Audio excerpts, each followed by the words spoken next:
of pixels and streams. There's a jolly figure, or so it seems, with a belly round and a heart so grand. He's the YouTube grifter, the joy of the land. Oh, he's as fast as Santa, but he comes all year, bringing laughter, joy, and a bit of cheer. Not just once in December, but every single day. Our YouTube grifter in his own special way.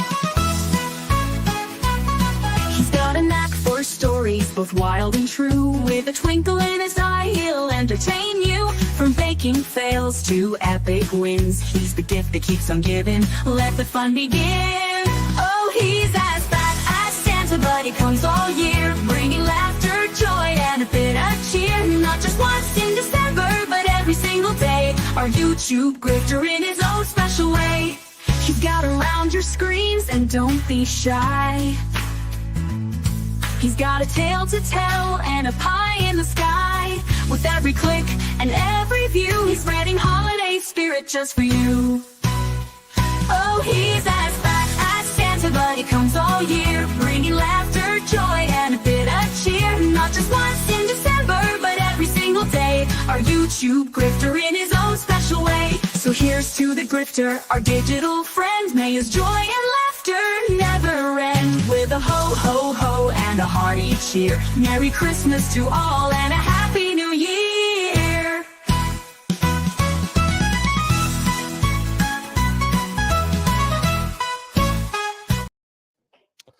Good morning, good evening, good afternoon, and welcome back to another. Come on now. Welcome back to another Blake Lively related stream, is what I'm trying to say. Breaking news. Well, this was filed on Christmas Day. So it's pretty new. I haven't seen that many other people covering it, but I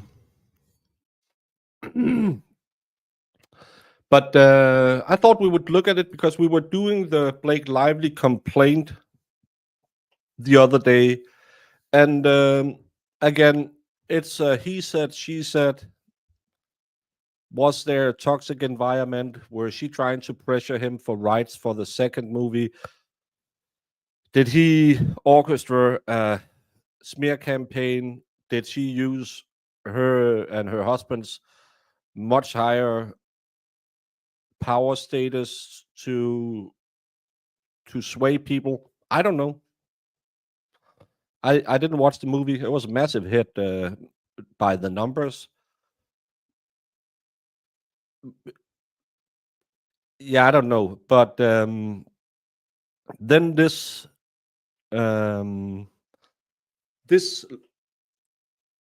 it's a complaint where they demand a jury trial. The other one, there was no demand for a jury trial. It was just a complaint about breach of all the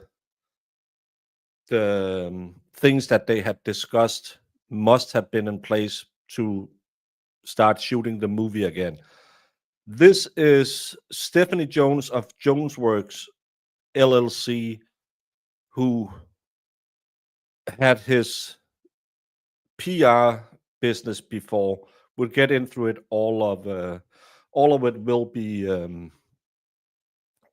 be mentioned in this trial. Again, it's going to be a long reading day because that's 52 pages.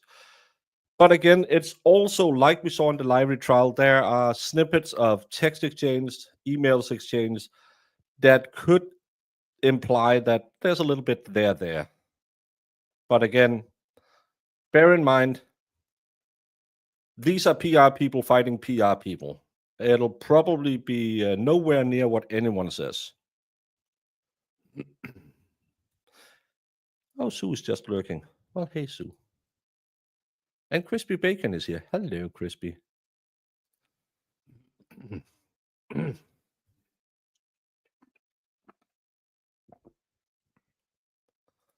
Nightbird's not mean. It's just, yeah.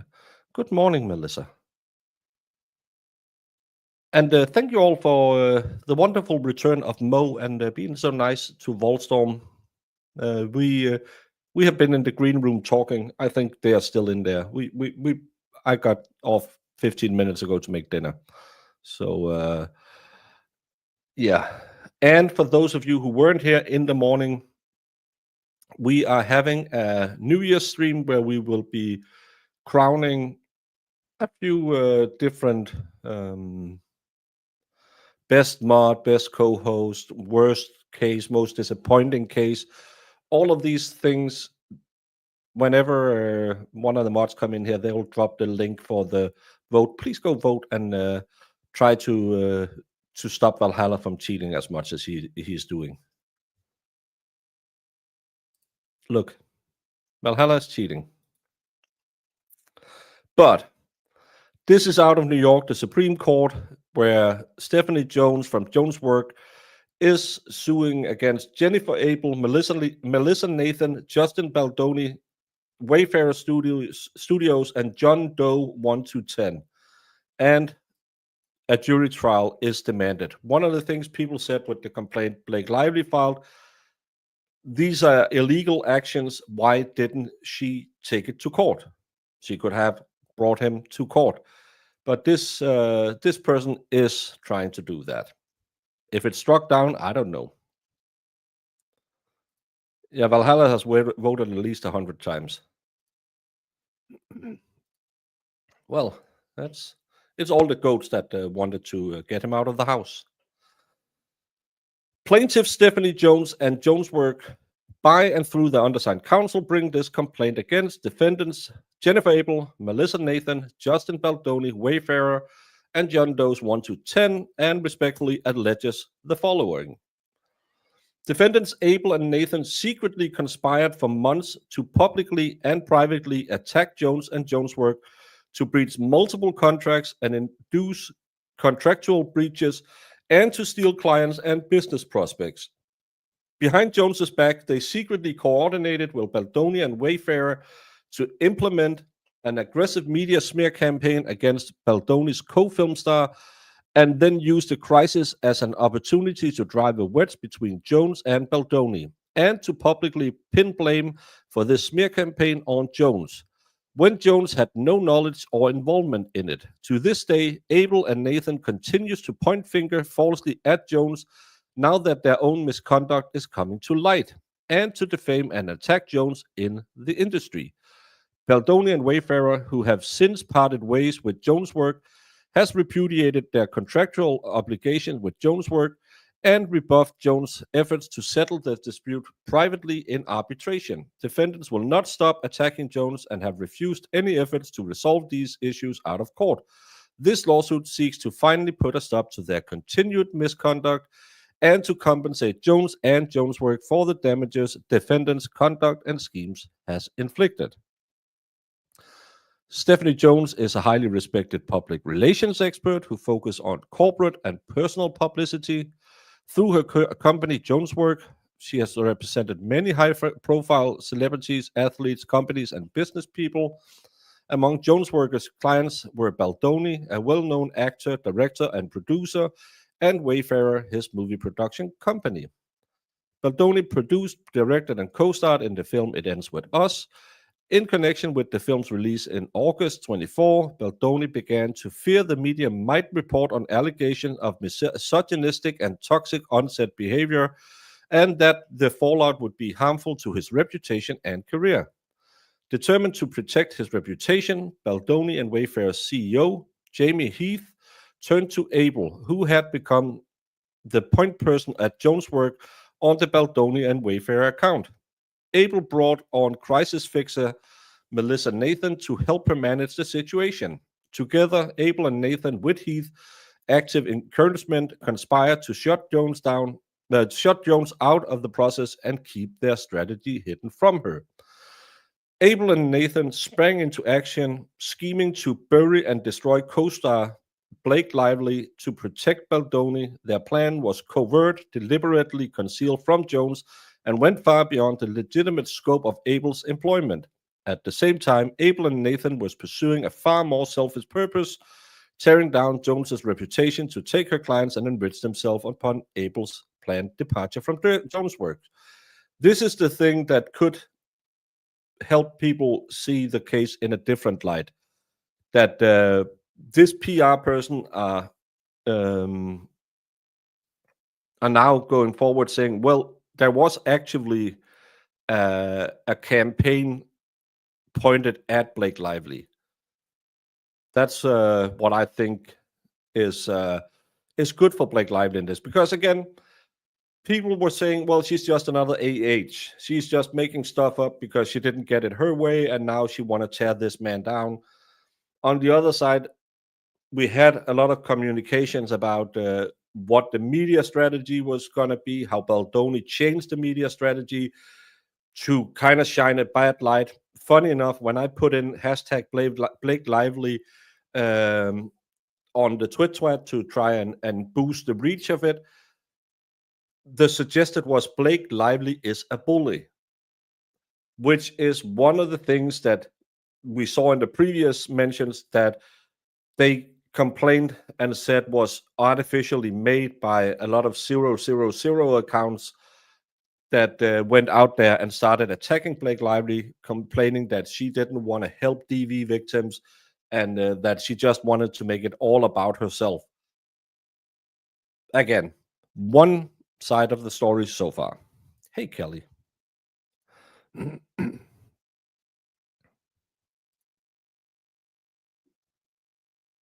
I don't know what that is, but it's probably good. And then we have some text messages between Melissa Nathan and Jennifer Abel. I know, and once you are gone, we will be on accounts together and make really good money and be happy. The same person, let's just keep it steering that way, and you take this effing client and never talk to her again, I swear to God. Avarice, not any sincere appreciation for Baldoni. Was Nathan, I don't know what avarice means, was Nathan and Abel's motivation. Abel's candid communications revealed that she in fact held Baldoni personally in extreme low regard. Jennifer Abel, I can't stand him. He's so pompous. A man's retreat during release? Is he crazy? And being off the grid for the summer because he's just so overworked? Like, calm down. You're not that important and nobody gives a shit how hard your life is. Again, Abel, he doesn't need a retreat. He needs to be humbled. When this movie flops, he's going to try to blame every person around him for it. It didn't flop. It made $344 million on a $25 million budget. Again, from Abel, he may fire us because even if we put together an amazing campaign, it's not going to change the fact that he's so unlikable and unrealistic as a leading man. There's no chemistry with him and Blake. You and I both know that she will be resistant to promote this movie, and press will be reluctant to do anything with Justin without Blake being part of it. So those are my thoughts. So a lot of bad-mouthing their own client. Avarice means malice and hate. Thank you for teaching me words that I didn't know. I know English speaking. Yeah, again, even with a bad cast, a lot of people would, as I brought up the last time, 50 Shades of Grey, some of the worst chemistry on screen ever. There was more chemistry between Rose and the door she killed Leonardo with than there was between the leading roles in 50 Shades of Grey. And it still make millions. Oh, avarice is greed? Greed. All proceeds should go towards SA victims organizations. Oh, my sweet summer child. That's not how the world works. You grift off of them and then and you take the money. That's how you get rich. I should do a fundraiser for myself.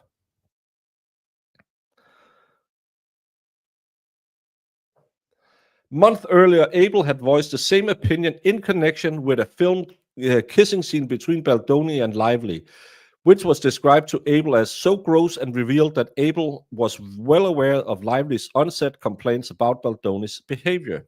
Abel, it's so cringy. His face. From unknown to Abel, Blake was probably grossed out too. Abel, yeah, and filed a cease and desist.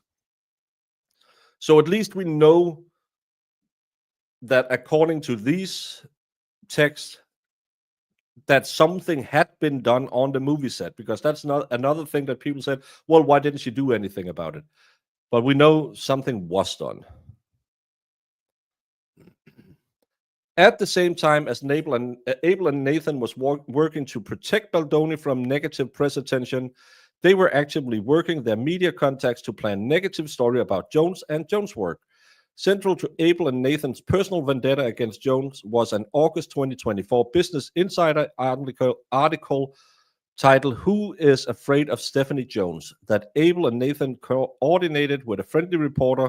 Indeed, as early as July 29, 2024, Abel and Nathan was coordinating their outreach to Kate Warren, the Business Insider reporter who eventually published the article attacking Jones. Abel to Nathan, did you by chance talk with Katie, the journo? No, she's calling me soon. Actually, should be very soon, probably in the next 10 minutes.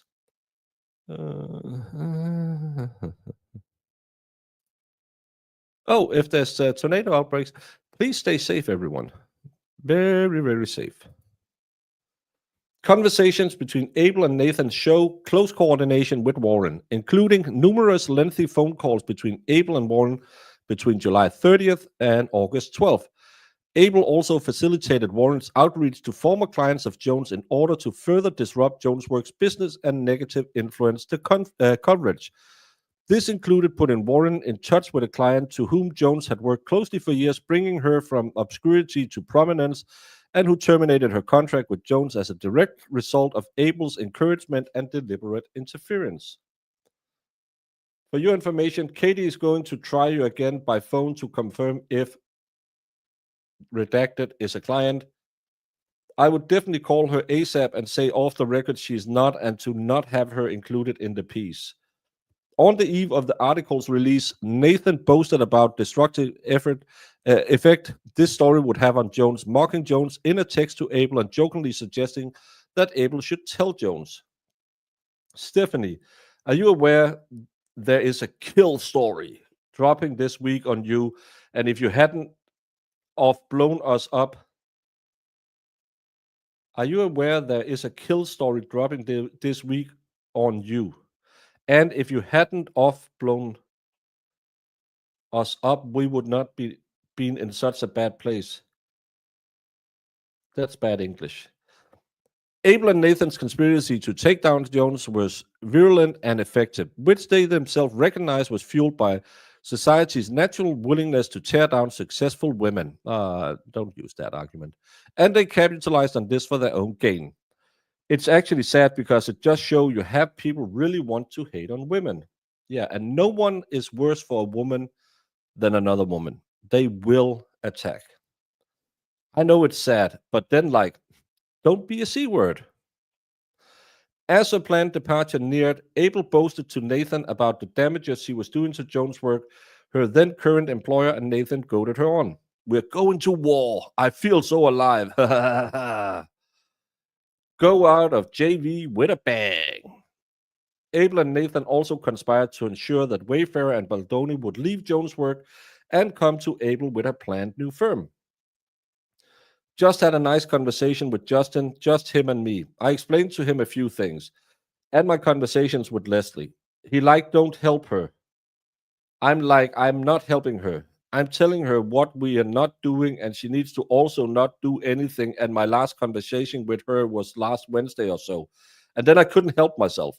I ended it with, and I'm just going to step out of line before I go to bed and tell you, Jen is amazing. She is so loyal. She loves you so much, and you have to go with her. And he was like, oh my God, of course. I'm going with her. Don't kill me. Okay, bye. Oh my God, love you. Thanks for chatting with him.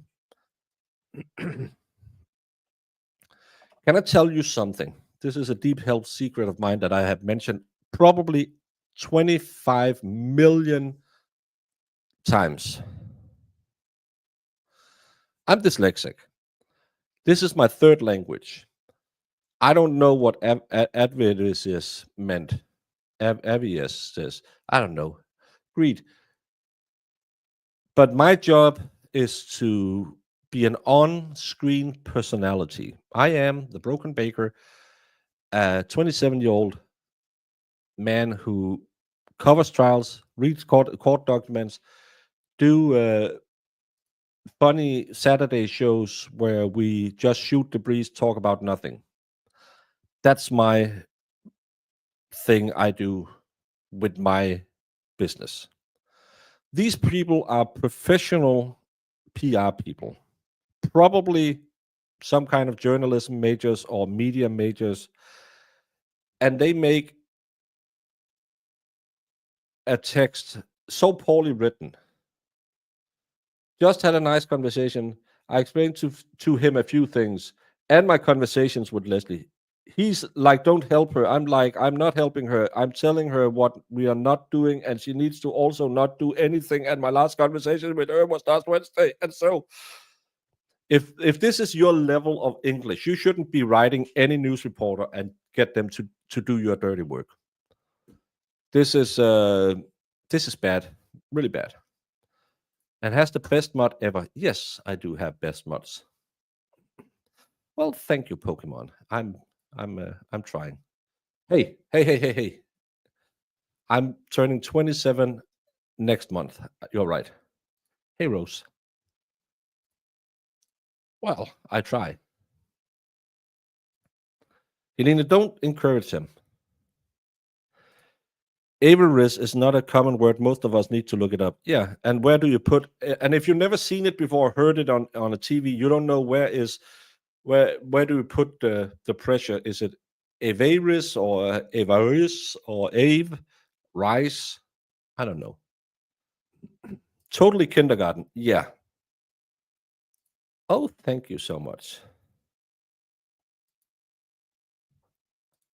Yeah, and if you use valley speak in your text, I'm not saying that we should put the stockades, is that what you call it in English, back on the town square. But like anyone like who like when they like try to like say a sentence, like it's gonna be very hard like to just speak normally, like they need to put a lot of like words in there to kind of like break it up, because they don't like understand that like you can't say like you do all the time, because like is such a stupid word to like put in a sentence all the time. Like you wouldn't go and say, hey, I would like a Starbucks capper trippy wrapper, like peppermint, like pumpkin spice latte, like, because then you're so stupid to listen to that you should be in a stockade and cabbage should be thrown at your head. In Minecraft, of course, never in the real world. That's the cross. Oh, just like Dave. You never know what he's going to say until the third try.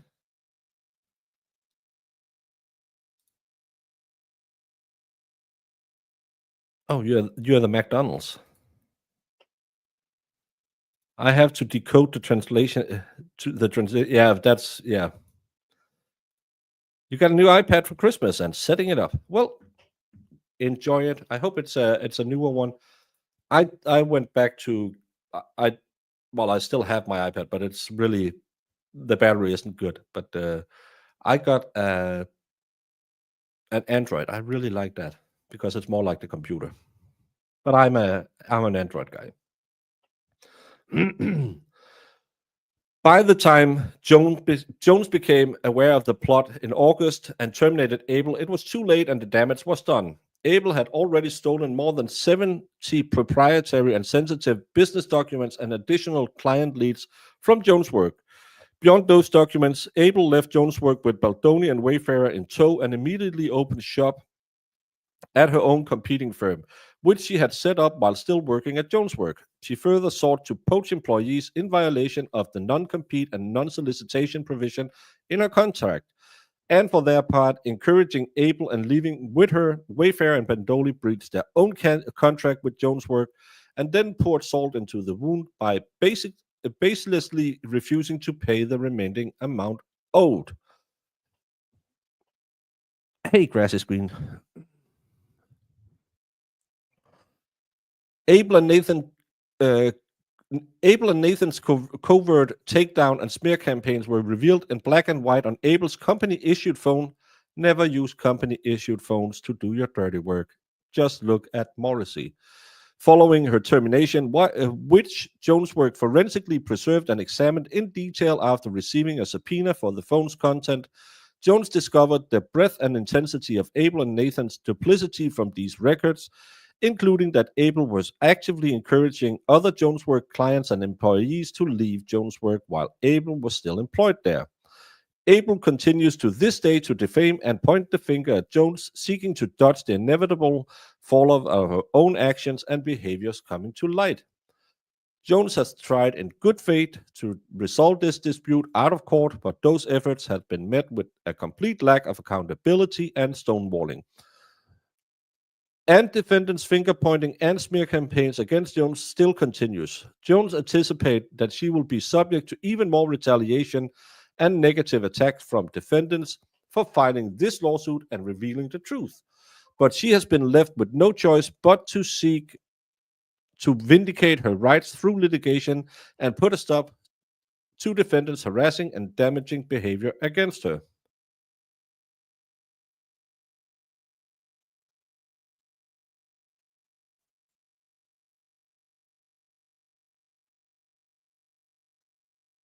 Thank you, Pernilla. When I get it, I will do that. Sorry. Just got a message from Pernilla about a package. Parties. Plaintiff Jonesworks is a Delaware limited liability company that is an internationally recognized public relations firm. It was founded in and has its principal place of business in New York, New York. New York, New York, it's a beautiful town. And it's a bit down. New York, New York. It's a Simpsons song if you don't know what I'm singing. Plaintiff Stephanie Jones is an individual who resides in Greenwich, Connecticut. Jones is the founder and CEO. Defendant Jennifer Abel is an individual who resides in Beverly Hills. From approximately July 2020 to August 2024, she was an employee at Jonesworks. In August 24, she was terminated for cause by Jonesworks and established RWA Communication, of which she is the founder and CEO. Defendant Melissa Nathan is an individual who resides in LA.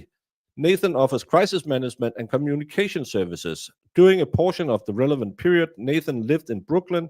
In approximately January 24, Nathan launched the agency group PR LLC. Defendant Justin Baldoni, we know that he's in Ojai, California, and he's an actor and director, co-founder and co-chairman of Wayfarer Studios, an independent studio and production company. He was the director on It Ends With Us. Defendant Wayfarer Studio is a Delaware limited liability company with its principal place of business in Beverly Hills. It operates as an independent entertainment production studio and develops, produces, and finances feature film and other original media content. It was co-founded by co-chairman Justin Baldoni and is led by CEO Jamie Heath. John Doe's 1 to 10 are unknown individuals who created and published the defamatory website Stephanie Jones Leaks and Stephanie Jones Lies, as well as more than a dozen fake social media accounts and dark web accounts that defamed Jones and Jonesworks. What kind of package? I don't know. Pernilla sent it to me. German. But I don't speak German as much anymore. But I learned German before I learned English.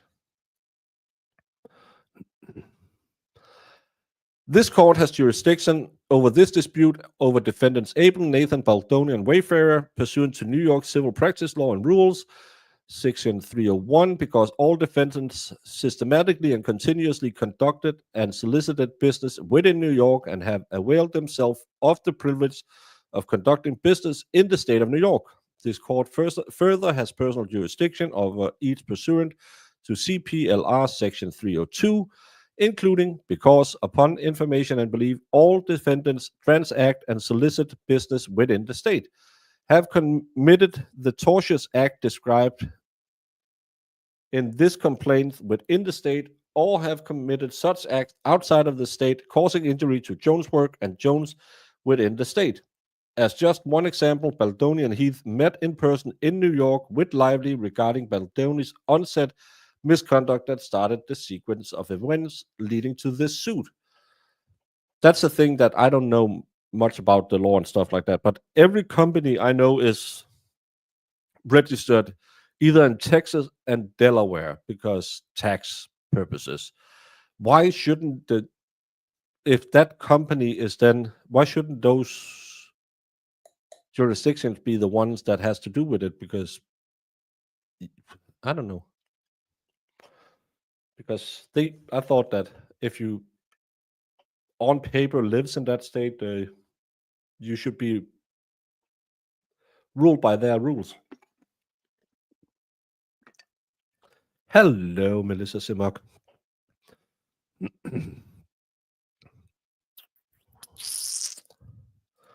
Terminated for cause. Yes, because she was trying to poach employees and destroy her old business. So that should be a cause to terminate a worker if they are actively working against the company.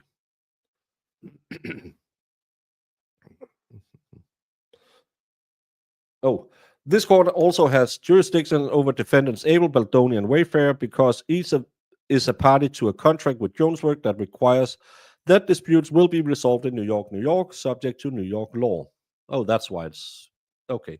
Venue is proper in this court pursuant to CPLR section 503 because Jonesworks principal office are in New York County and because a substantial part of the events giving rise to the claims at issue occurred in New York. Background on the parties and their contracts. Jones and Jonesworks. Jones is a highly regarded leader in the field of public relations and the founder, president, and owner of Jonesworks, an Emmy Award-winning marketing and communications agency. Jennifer Abel. In July 2020, Jonesworks hired Abel to work as a publicist with the title Vice President. On July 9th, 2020, Abel and Jonesworks executed 2 contracts, an offer letter establishing Abel's compensation and a non-disclosure and intellectual property rights and non-solicitation agreement. The Abel NDA contains several provisions relevant to this complaint. Abel agreed to keep confidential any and all of Jonesworks' proprietary information, including strategies, plans, and financial information, as well as information relating to Jonesworks' clients. Abel agreed that any work product she created was the property of Jonesworks. She also agreed that she would not prepare or assist in the preparation of any articles about Jonesworks without Jonesworks' express permission, would not disparage Jonesworks in any communication with any reporter or any Jonesworks client, and would not attempt to persuade any Jonesworks client to stop doing business with Jonesworks. And on November 22nd, 2021, Jonesworks and Abel executed an employment agreement adjusting the terms of her employment.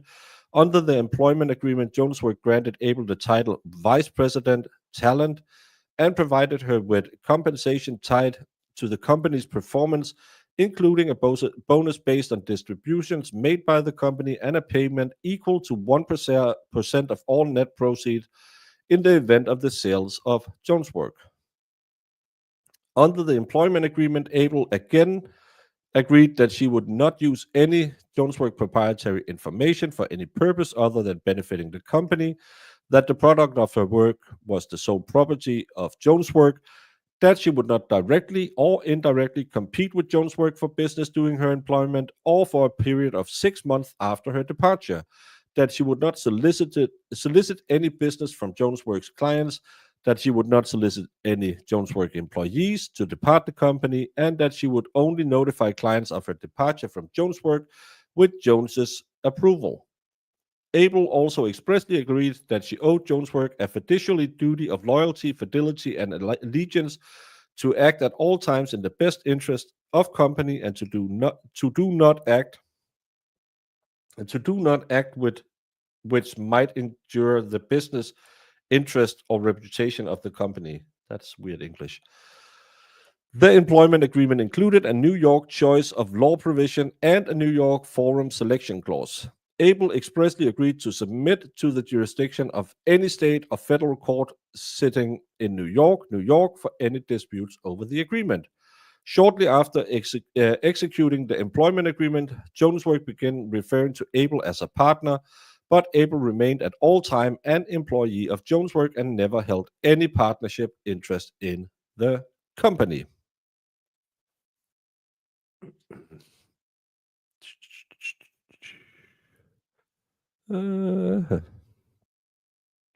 Thank you, Edward Scott. Always hit twice, at least, at least twice. Wayfarer and Justin Baldoni. Jonesworks began providing public relations service to Baldoni in approximately 2017. While Baldoni founded Wayfarer in 2019, Jonesworks also began representing that company. In May 2020, Jonesworks executed a contract to memorialize the terms of its provision of public relations service to Wayfarer. The Wayfarer agreement provided that Jonesworks would provide strategic communication services in a professional manner. In exchange for these services, Wayfarer agreed to pay Jonesworks $20,000 per month plus expenses, a 20% commission for any speaking engagements Jonesworks procured, and a 10% commission for any third-party agreements Jonesworks facilitated. The Wayfarer agreement provided that if Wayfarer requested additional services, the parties would negotiate an additional fee for those services. The Wayfarer agreed not to solicit any Jonesworks employees or attempt to induce any Jonesworks employees to terminate her employment during the term of the Wayfarer agreement or for 1 year thereafter. The Wayfarer agreement provided that their party could terminate it only if the other party materially breached its terms and failed to cure those material breaches within 10 days of received notice. The Wayfarer agreement is governed by New York law. Any dispute under the Wayfarer agreement were to be resolved through binding arbitration in New York. Wayfarer, through counsel, subsequently repudiated this arbitration provision.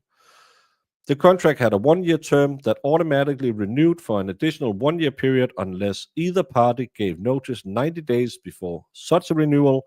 Neither Jonesworks nor Wayfarer ever gave notice under this provision. The contract most recently renewed for a 1-year period on May 7, 2024, and will expire on May 6, 2025. In June 2020, a month after executing the Wayfarer agreement and upon Wayfarer and Baldoni's specific request, the parties, including Baldoni, agreed to incorporate public relations service for Baldoni personally into the contract in its exchange for additional payment of $5,000 per month. Since that time, the Wayfarer and Baldoni request, Jonesworks had issued a single invoice cash each month for $25,000 to both Wayfarer and Baldoni. Until the dispute described in the complaint, Wayfarer and Baldoni paid those invoices each month.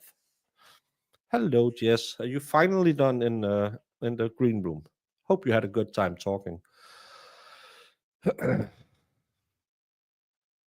Shortly after commencing employment with Jonesworks, Able began working with Baldoni and Wayfarer. As time passed, Jones grew confident in Abel's abilities, and Able ultimately was entrusted as the primary Jonesworks point of contact for Baldoni and Wayfarer. In that capacity, Able also worked closely with Janie Heath, who previously served as Vice President of Impact and Culture and Co-Chief Operating Officer of Wayfarer. Do you have that saying in America that titles is something you give to idiots? We have that in Denmark because you'll just get a nice title, but you won't get a pay rise. The President of Impact and Culture and Co-Chief Operating Officer.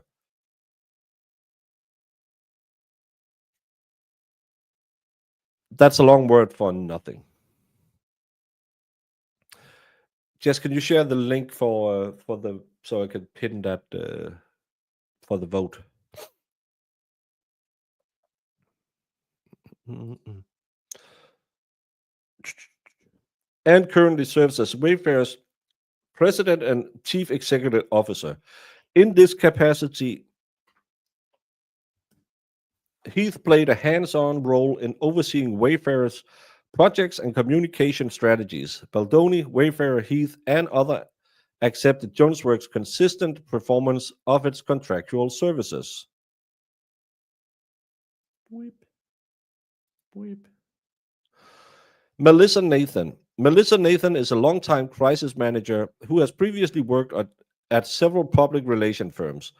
In 2020, Nathan and Jonesworks engaged in negotiation regarding Nathan potentially joining Jonesworks.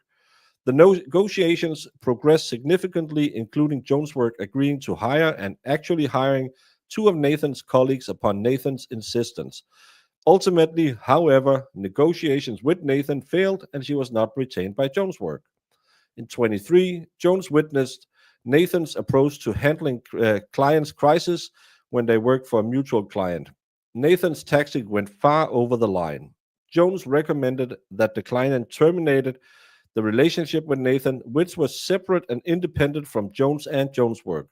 Jones herself further resolved that she would not collaborate with Nathan for clients in the future. Nathan has seemed to harbor significant animus towards Jones and Jonesworks ever since. That's also kind of a bitchy move. You're competing about the same client, and then you go behind her back and say, "Well, I'm not telling you what to do. You're not my client. I know you're her client, but I don't like the way she's doing stuff. That's way over the line what I would do. I wouldn't work with her." That's I'm not sure that's the best move in business to go and talk bad about people. In January 24, Nathan launched her own firm, the Agency Group PR. The Agency Group provides crisis management service to celebrities and other high-profile individuals and companies. And now I'm a little bit confused because the reason everyone was talking about this was the new AH case was because the crisis management firm that JD obtained is the same. But is it Jonesworks or is it that Nathan lady who worked for other companies? Uh, bet you, I bet you, Jemima will yell at me in 2 minutes because well, I told you last time. But it seems like I can't really figure out the players in this game. Abel and Nathan schemed to use Baldoni's crisis to attack Jones's reputation and steal Jonesworks' business. In 19, Baldoni and Wayfarer acquired the film rights to the best-selling novel It Ended With Us, written by Colin Hoover, an author whose books enjoy a vast and devoted following, especially among young women. Who is the crisis management firm who took care of JD? Was it that Nathan girl, or was it the Jones Jones? I'm reading Jonesworks business because I'm as I read it, that Nathan woman was just someone who flipped around between companies. In 23, Baldoni began production of a film adaptation. Wayfarer was a co-producer of the film, and Baldoni owned the rights to its source material. Baldoni named himself as the director and male lead of the film, an abusive partner to the female male character played by Lively. Later reports emerged that during production, women on set, including Lively, made complaints about Baldoni's behavior towards them, including comments of sexual nature and inappropriate touching. Jones later learned that the tension on set had reached such a point that after the Screen Actors Guild strike halted productions from July to early November, Lively had only agreed to return to production if Wayfarer implemented additional measures to prevent further improper behavior on set by Baldoni. The film was released in August 24. In connection with the release, the press began reporting on tensions between Baldoni and the female cast and crew on set. According to reports, Baldoni has acted in a controlling, demeaning, and borderline abusive manner towards the cast and crew, especially towards women's. The press specifically identified Lively and Hoover as having clashed with Baldoni during filming and speculated on the unusual circumstance neither Lively nor Hoover was photographed promoting the film together with Baldoni as evidence of tension. Sarah Nathan, truth behind it ends with us. Feud rumors Jason Baldoni made Blake Lively uncomfortable, sources say. Disturbing truths behind why Blake Lively and her It Ends With Us stars are feuding with Justin Baldoni. These are two articles from the New York Post and Daily Mail. As of August 24, as the August 24 release neared, Baldoni began to fear that the increased attention being paid to him and the film would cause reports of allegations about his on-set misbehavior to come out. Abel and Nathan, with encouragement from Heath and without Jones's knowledge or approval, began to formulate a no-holds-barred strategy to discredit and suppress any potential revelation about Baldoni's on-set behavior. Jones, having entrusted the management of Baldoni and Wayfarer relationship to Abel, trusted that any plan Abel formulated on behalf of Jonesworks would appropriately reflect the company's integrity and ethos. Unfortunately, the opposite turned out to be true. Behind Jones's back, Abel went around Jones to arrange for Baldoni and Wayfarer to retain Nathan and launch a smear campaign against Lively. On information and belief, Nathan took advantage of this opportunity to encourage Abel to leave Jonesworks, to conspire with Abel to steal Baldoni and Wayfarer as clients from Jonesworks, and to smear Jones and Jonesworks in the press. On information and belief, Nathan did so because she believed, among other things, that Abel would encourage Nathan's own butchering relationship with these and other Jonesworks clients, while Jones would not. The scheme ultimately inflicted serious damage on Jones and Jonesworks. Abel and Nathan devised a smear campaign against Lively to benefit Baldoni and Wayfarer. Nathan and Abel's strategy for Baldoni was set forth in parts in a 4-page memorandum sent to Baldoni but kept secret from Jones that outlined several potential scenarios at play here which we should be prepared for should Blake Lively and her team make her grievances public. We read this one the other day. It's for if her husband got involved and if he didn't get involved and stuff like that.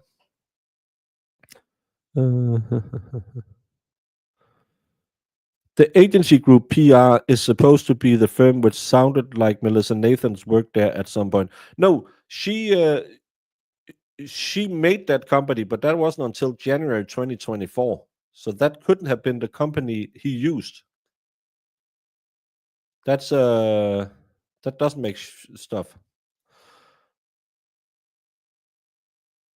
Again with the borderline abusive. Yeah. Well, this is how Hollywood works. This is how politics work. Have you ever noticed in politics that all of a sudden all the newspapers find the same story very interesting? Maybe right after another politician have had a little bit of a bad story. It's because they spent millions of dollars steering the press. And that's why all the spin doctors are former journalists at major publications, because they have connections. They can pick up the phone and say, hey, have you heard about that Jones guy? He like him young, you know. Maybe you should go look into what happened on the Wayfarer Hotel on July 2nd around 2 a.m. I'm just saying there might be a police report out there being squashed. And then all of a sudden that police report is frontline news. How magical. I, for one, had a mom who's been in politics for many a year. The first rule she told me when she got into politics is be good to journalists, give them a little bit, and they will give you a lot sometimes. Have I used it? Have I ever called a journalist and said, I don't know, if I was you, I might want to go check this or that? I could absolutely never do that. I never told them that there could be a very interesting complaint coming in about another politician. Where would I have such knowledge? But it hit the front page of the papers because just we know it yet. So that's the little game. Businesses do it, politicians do it, stars do it. Do you think a Billie Eilish is a natural phenomenon? A girl who sings like she can't keep her head above water for 2 seconds if she fell in a pool. No, she is clearly marketed to a special group of people that they think, okay, the next 10 years, we can make a ton of money with a Billie Eilish type. Spice Girls, NSYNC, any of these people are groomed in a direction because big companies run everything and they'll get 5, 10, 15, 20% of everything they make. So they will do whatever it takes. And you know Hollywood. A lot of people in Hollywood are probably not the best people to be around. But you won't find out until their money-making potential falls off. Then you'll find out, oh, by the way, Harvey Weinstein was such a... Everyone knew. Everyone in Hollywood. Ricky Gervais said everyone knew. Why didn't anyone do anything? Because money makes the world go round, world go round, world go round. All of these talent agencies who might have a football player who might like to remind his woman of her place, they make sure the cops won't touch them. This is how it works.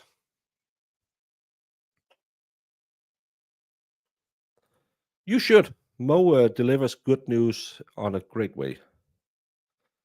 Yeah, but we are also influenced by it because we're also looking for that thing that can help us out. We are not stupid. And if someone sent this to me and say, "Oh, you got it, the exclusive," I would go live instantly with it. Of course, I would, because hey, let me get out there before Peter Trakers. Maybe I can get 5 more views. We are also whoring ourselves out. That's the business on YouTube's. Hey, Maya, good morning. Who is this Bobby Miley Eilish Echo? No, it's not the one from Stranger Things. Okay, at more digging, AH claims Depp hired Melissa Nathan for the PR stuff during the trial, but really probably hired the firm she used to work for. Okay, so it's not the firm connected to anything. Yeah, because now the JC thing got quashed, and they were told that. But again, it seems like the witness has a little bit of a problem remembering people who were there and not there. But again, look at the CEO in New York. Everyone agrees that the bushy eyebrows guy did it. Why? Because you were told he did it. How many YouTubers went live instantly and said they caught the guy who did it? And how many went live and said, hey, fellas, you know what? Just out of Pennsylvania today, we have a report that Luigi Mangione, or whatever his name is, was apprehended. They suspect he could be the one who did it.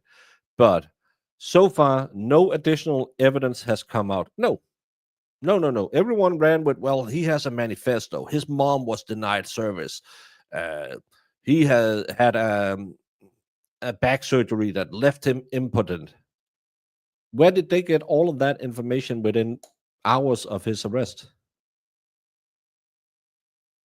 I know I have great streaming colleagues, if we can call ourselves that. But how did they get all that deep diving done in? Some of them were live almost as soon as he was arrested. Do some of them go too fast? I know I go too fast all the time. That's what all my ex-girlfriend says.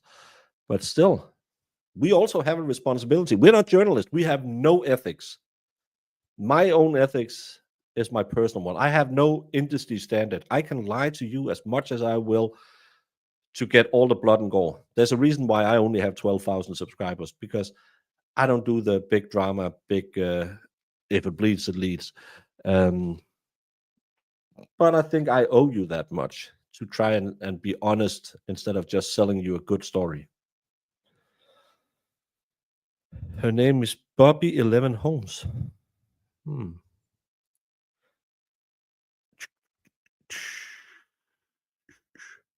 Yeah, just like Koberger. Did you see that he was they were interested in him from some home invasions? Yeah, which they cleared him off. That's not what the court TV put on their headline. That's not what people went online and said. Oh, breaking news. Years before the Idaho 4, Koberger was a suspect in multiple home invasions. That he was cleared off because he had nothing to do with it, and he is cleared. People didn't say that. Duck, dip, dive, roll. Yes, that's how you survive in dodgeball.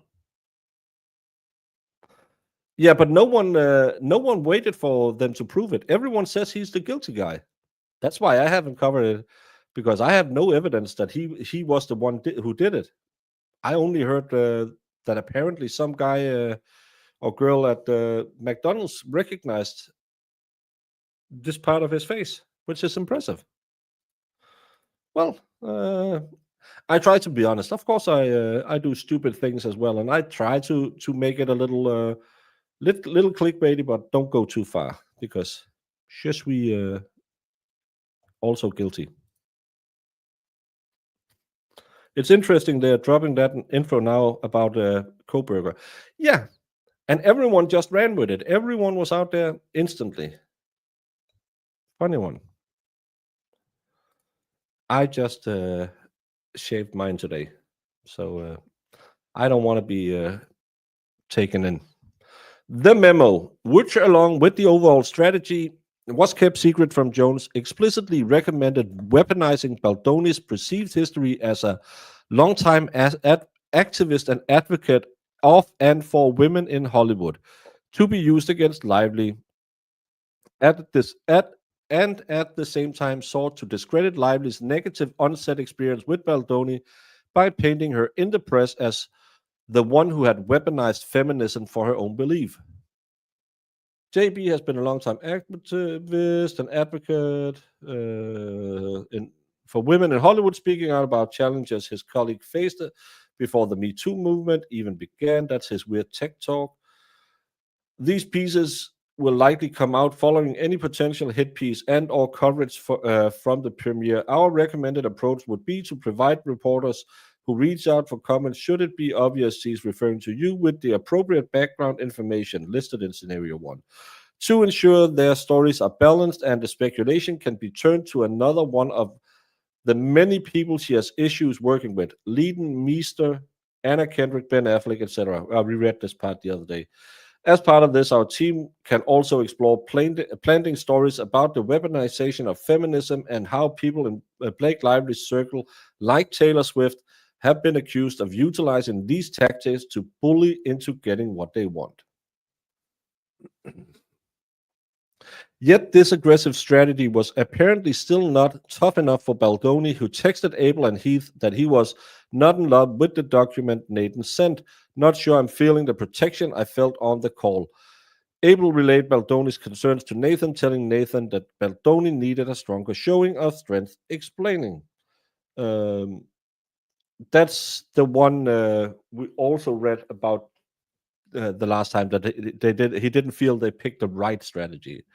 You can of course do that, but I think he needs to know I'm going to confidentially send you some things he's texting me and Jamie on the side just to arm you before this call. I think you guys need to be tough and show the strength of what you guys can do in these scenarios. He wants to feel like she can be buried.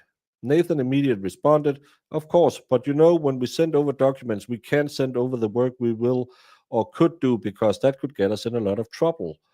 We can't write it down to him. We can't write We will destroy her. We will go to this. We will do this. We will do this. We will do this. Again, really bad English for someone who is in PR.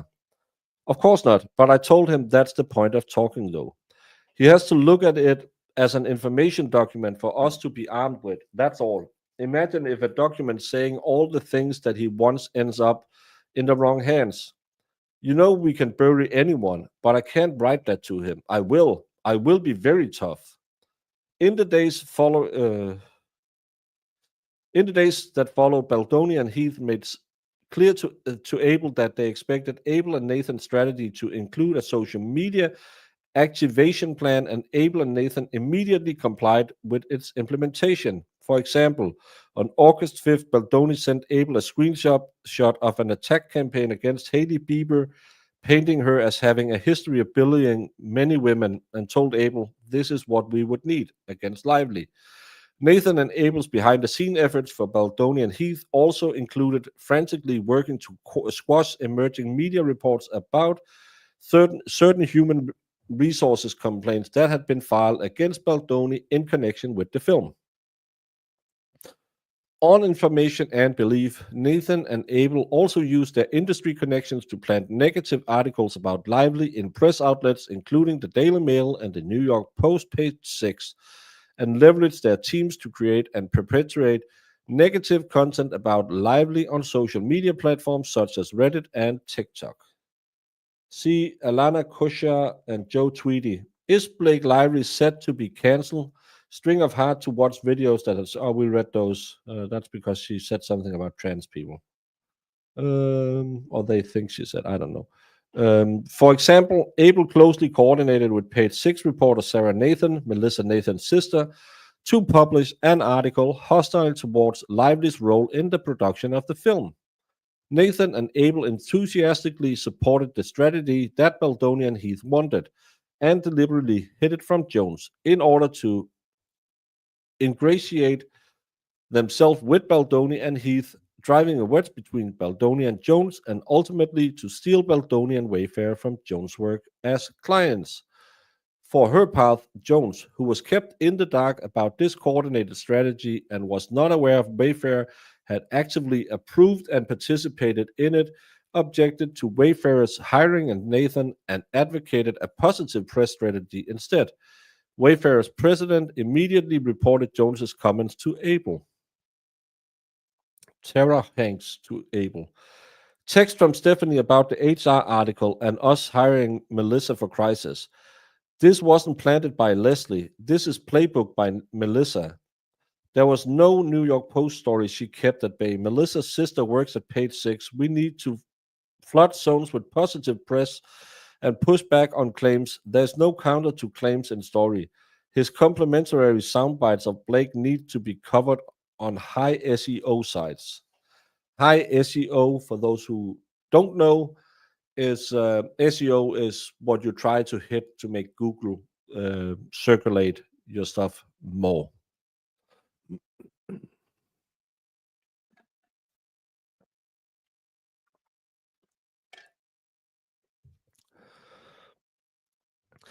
Exactly. That's what I said when we began. I'm just saying this lawsuit alleges the same things that Blake Lively, probably because she had access to all of these screen prints that we see, which is from the work phone of Jennifer Abel. That's why they have it, because she was using her work phone at Jonesworks to coordinate behind the back of her employee. It's a he said, she said still.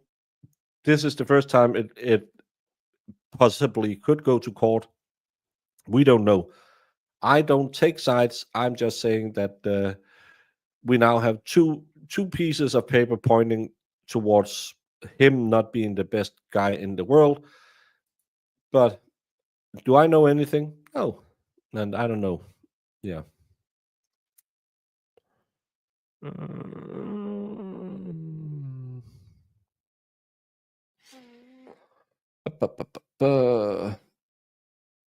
Excluding Jones from the conversation, Heath flatly rejected Any pivot to a positive strategy in a text to Abel suggesting that Jones should be shut out for undermining their strategy. He called Jones's influence on the situation poison.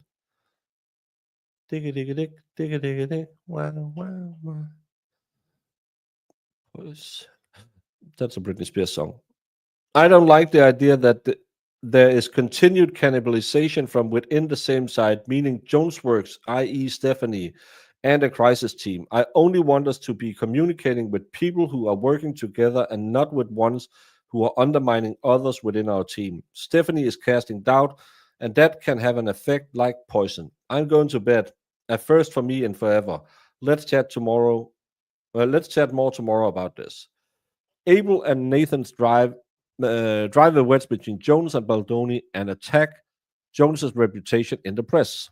At the same time, as pandering to Baldoni and Heath's desire to discredit Lively, Abel and Nathan were also furthering their own profit-driven agenda to attack and disparage Jones, using many of the same tactics they were using against Lively in order to eliminate Jones as a competitor and siphon away her clients for them.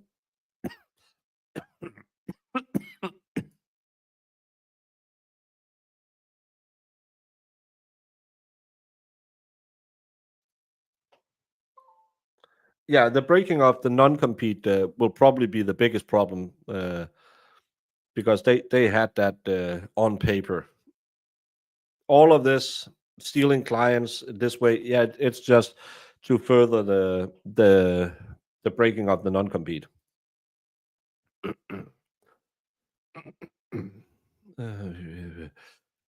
Ironically, Abel and Nathan recognized that their source on both fronts reflected a societal desire to tear down successful women like Lively and Jones, but they remained undeterred in their agenda. It's actually sad because it shows you have people who really want to hate on women. I know it's sad, but then, like, don't be a C word. Abel's thrashing of women even extended to Nathan herself, whom she had privately badmouthed just months before, cynically hitching her star to Nathan to steal from Jones. Melissa Nathan kind of talks out both sides of her mouth. You think? She's a piece of S. I honestly used to like her, and now I see her for who she really is. Working together, Nathan and Abel's stated goal in all of this was to position themselves to be able to steal Wayfarer, Baldoni, and other clients from Jonesworks to the new firm Abel was planning to form, so that those clients could then be serviced jointly by both Abel's and Nathan's new firms instead of Jonesworks. I know, and once you're gone, we will be on accounts together and make really good money and be happy. Abel and Nathan explicitly discussed their plan to steal Wayfarer and Baldoni away from Jonesworks. Let's just keep it steering that way, and you take this effing client and never talk to her again, I swear to God. Exactly. As Nathan made plain, really good money was the motivating force behind this scheme, not any special affection for Baldoni or Wayfarer. Indeed, Abel's candid communications outside of Baldoni and Heath's view made clear that at the same time as she was working to salvage Baldoni's reputation and steal his business, she actually held Baldoni personally in extremely low regard. For example, when a colleague described an article about a kissing scene between Baldoni and Lively as so gross, Abel responded, we read these before, so cringy, his face, Blake was grossed out, yeah, and filed a cease and desist. Then months later, Abel was even more explicit in her disdain for Baldoni. I can't stand him. He's so pompous. We read those. That's the men's retreat, and he's not doing anything. To further their plan, Abel and Nathan contrived to plant stories in media outlets, including the Daily Mail and Business Insider, to trash Jones and Jonesworks' reputation publicly and to their clients. They also backchanneled with Wayfarer and Baldoni to paint Jones in a negative light. For example, following the premiere of the film, the Daily Mail published an article reporting on tension between Baldoni and Lively. That's called It Ends With Us Fans Are Convinced There's a Huge Feud Between Blake Lively and Justin Baldoni. Here's why in the Daily Mail. That article relied exclusively on social media posts that had been identified for Abel earlier the same day, either a shocking coincidence or confirmation that Abel had planted the story. On information and belief, Abel and Nathan conspire to plant this story in the Daily Mail in pursuit of dual objectives. First, the negative story cemented Baldoni's need for Nathan's crisis management service, ensuring herself an ongoing paycheck. Second, they arranged for Baldoni and Wayfarer to believe that Jones was the cited insider, and also created a false story that Jones had publicly blamed Lively for the article, thus sowing discord between Baldoni and Wayfarer on the one hand and Jones on the other. The scheme worked. When the article was published, at first, key players in the film's release, including Josh Greenstein, the president of Sony Pictures, believed correctly that Abel was the person responsible for the story. From Josh Greenstein. Hey Jen, been informed you have been speaking to sites about bad blood between Blake and Justin. He was good on today's show. If a negative story breaks, it would hurt the movie. But Abel denied being the source and instead falsely told Sony's communications team that Jones were the leak. These false allegations stuck. Rumors that Jones was behind the article began to make its way back to Wayfarer, causing Heath to respond with hostility. Jamie Heath to Steph Jones, Tara Hanks, Jennifer Abel. I'm hearing from Sony that, quote, someone named Stephanie Jones has responded out to Daily Mail saying that Blake is to blame and now this has escalated it all. We were purposely not responding to anything as to not fuel. This has fueled it. Everyone stand down unless I'm aware of any moves. I don't care who's supposed to do what. I'm most interested in that. I'm interested only in any strategy being run by me. I need all to understand that. When Jones stated her intent to contact Sony to correct this misimpression, Heath instructed her to stand down. To clarify again, I have not spoken to Daily Mail. The above isn't true. I also don't believe Danny and Kim at Sony are saying that above. Quote also has spaces as if it were just being drafted. I am not contacting press, but is concerning if Danny and Kim are saying I have escalated this as I haven't even touched this. I'm going to contact them. Stephanie, as your client and the one pays for as your client and the one who pays for the service, I am stating to not contact anyone regarding Wayfarer or Sony at this time. If you do after this text, it'll be a major problem. This needs to be respected now. Heath went a step further and threatened Jones directly that he would issue a public press release stating that Baldoni and Wayfarer had terminated Jonesworks if she took any step to contract Sony or others to clear her name, menacingly reminding her that she didn't need that kind of negative publicity for herself or her business. Hey, Money G.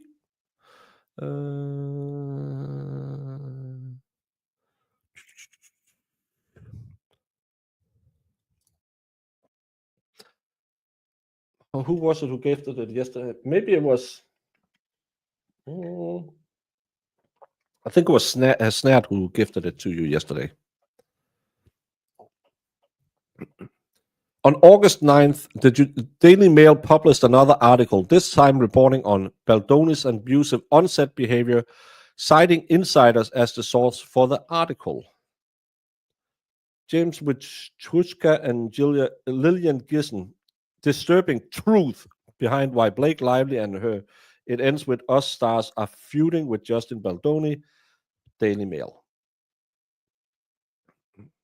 On information and belief, Abel and Nathan conspired to plant this story to further pursuit of their goals to cement Baldoni and Wayfarer's need for Nathan's service and turn them against Jones. Heath and Abel bragged about the success of this strategy, jokingly referring to the league as being the best decision of a press trip that Abel and Nathan were accompanying Heath and Wayfarer on and which Jones did not attend. Best decision of this whole trip, 20 rows separated from the league. In parallel with their efforts in the Daily Mail, on information and belief, Abel and Nathan contrived to have Business Insider publish a hostile article about Jones, which was intended to encourage Wayfarer and Baldoni and other Jonesworks clients to want to end their relationship with Jonesworks and to weaken Jonesworks' business. Indeed, early as July 29th, Abel and Nathan was coordinating the outreach with Katie Warren, the Business Insider reporter, who eventually published the article attacking Jones. That's the one with did you talk to the journal? She's calling me soon. All information and believe it. In the subsequent 2 weeks, Abel and Nathan fed information to Warren to ensure she moved forward with the article and that it was sufficient critical on Jones. The contract between Abel and Warren included a minimum at a minimum a 27-minute phone call on July 30th and several phone calls on August 1st and 12th. Abel also facilitated Warren's outreach to former clients of Jones to further disrupt Jonesworks' business.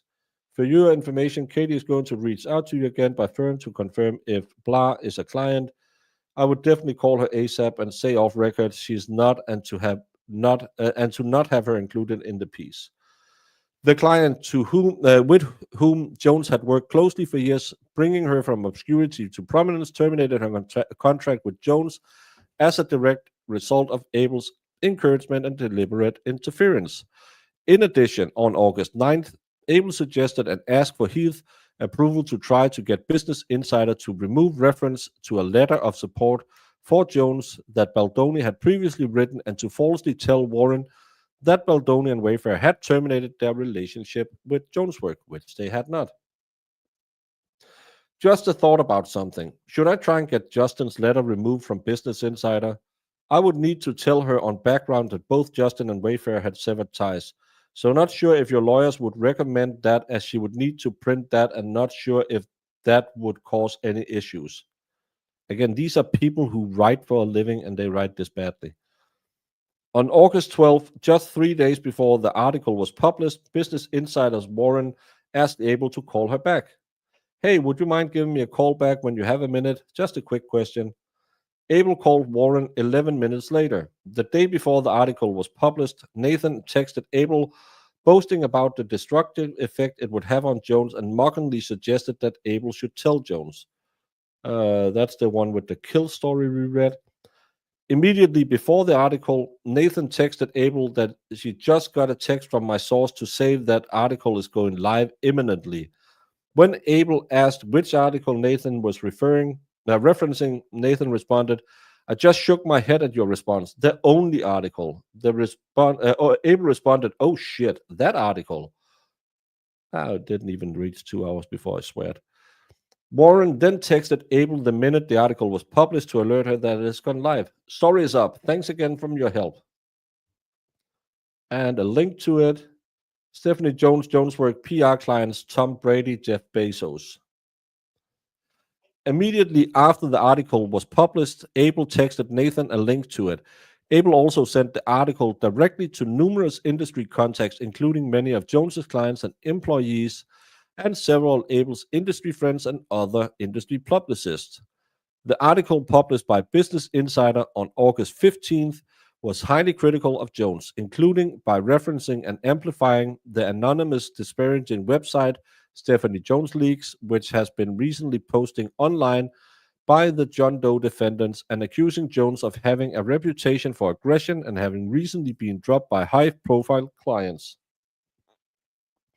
See Katie Warren and Jack Newsom, Who's Afraid of Stephanie Jones? Given that Wayfarer and Baldoni were longtime clients of Jonesworks, the clear and false implication of the article was that Jones was responsible for the aggressive media tactics that were being employed by Baldoni against Lively. Unsurprisingly, the negative article about Jones shared a strikingly similar tone with the negative coverage against Lively appearing in the press at the same time, in the same vein as the gendered mean girl coverage about Lively that followed the weaponizing feminism script set out in the strategy memo. The Jones article were premised on the same principles, manifesting an equally sexist critique of Jones, who was cast as a tyrannical boss who could quickly turn combative, rather than a successful executive in a high-profile and high-pressure role.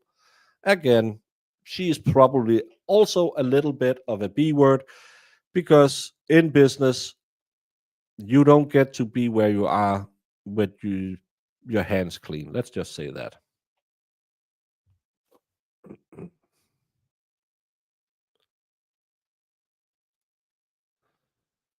I, I don't know. I don't know. Every time I hear Wayfarer, I'm thinking shopping. I don't know what Wayfarer is. I write better than that. I have brain injuries. Yeah, I'm dyslexic and I can see it's wrong.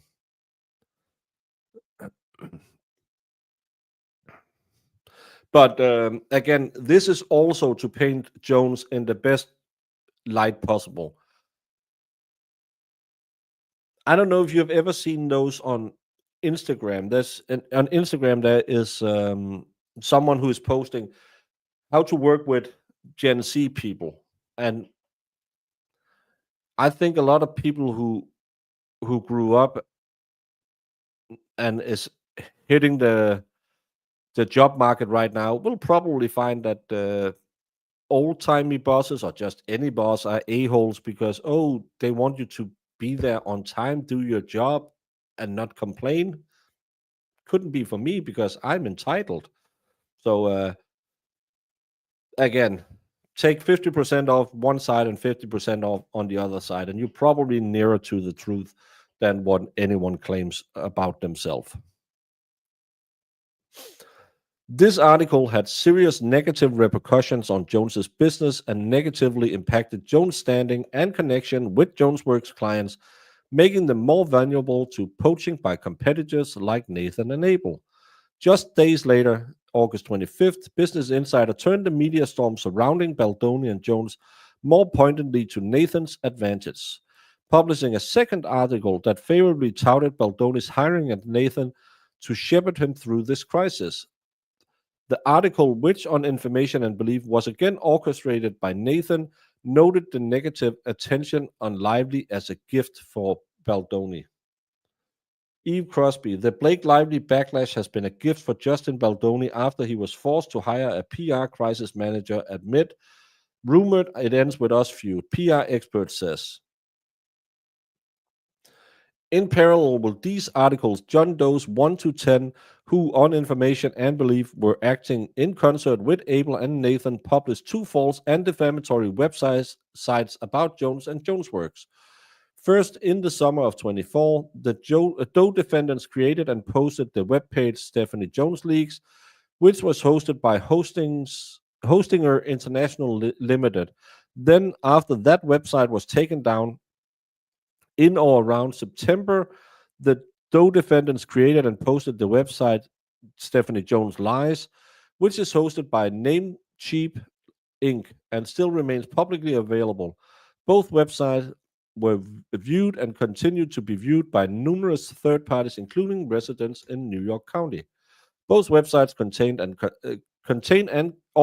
substantially identical false, harassing, and defamatory statements about Jones and Jones were included, but not limited to statement that Jones bullied Jonesworks employees. Jones and Jonesworks interfered with the employment prospect of former Jonesworks employees. Jones and Jonesworks leave confidential client information. Jones and Jonesworks coerced clients into taking actions that are not in these clients' best interest. Jones and Jonesworks interfered with their clients' ability to do business. But I don't know it wasn't me because I don't know what Wayfarer is. So I don't know. My thing is when bosses want everything done but doesn't hell up. Well, in bakeries, we normally say the head baker's most important job is hire people so good he doesn't have to be there. So yeah. Just got done watching Stabby Day. We will talk after I get back from Mexico.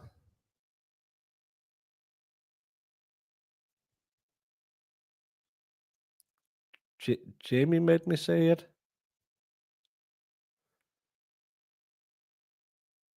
I don't know. I I'm sorry, but you could be the one who got us into a fight after a bottle of tequila.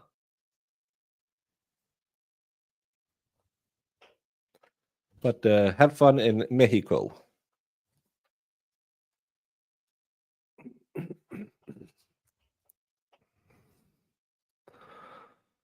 Eric Jacobs did a great breakdown on Twitter about this topic. Do I know Eric Jacobs? Maybe. But yeah, call Jamie and yell at her. It was Jamie's fault. She said it.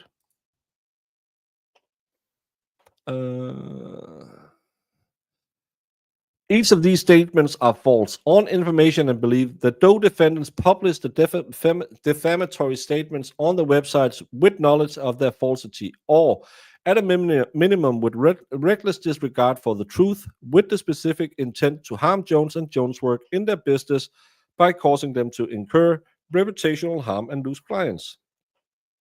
All the while, Abel had been making arrangements to leave Jonesworks with confidential information and clients in tow. On July 19th, while still employed by Jonesworks, Abel filed paperwork to create RVR Communications, the competing public relations agency she intended to start upon her departure from Jonesworks. Abel had also created a website and social media accounts for her new competing firm, all while still employed by and under contract by Jonesworks. That's going to be a problem with her non-compete clause for 6 months after she left the business.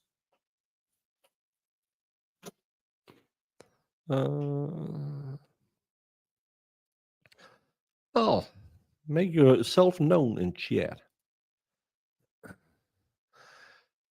At least as early as July 22nd, Abel had created a new email account, jennifer@rvarcommunications.com, to which she forwarded dozens of proprietary messages from Jonesworks, including client information, Jonesworks work product, and information specifically regarding Jonesworks work for Wayfarer and Baldoni.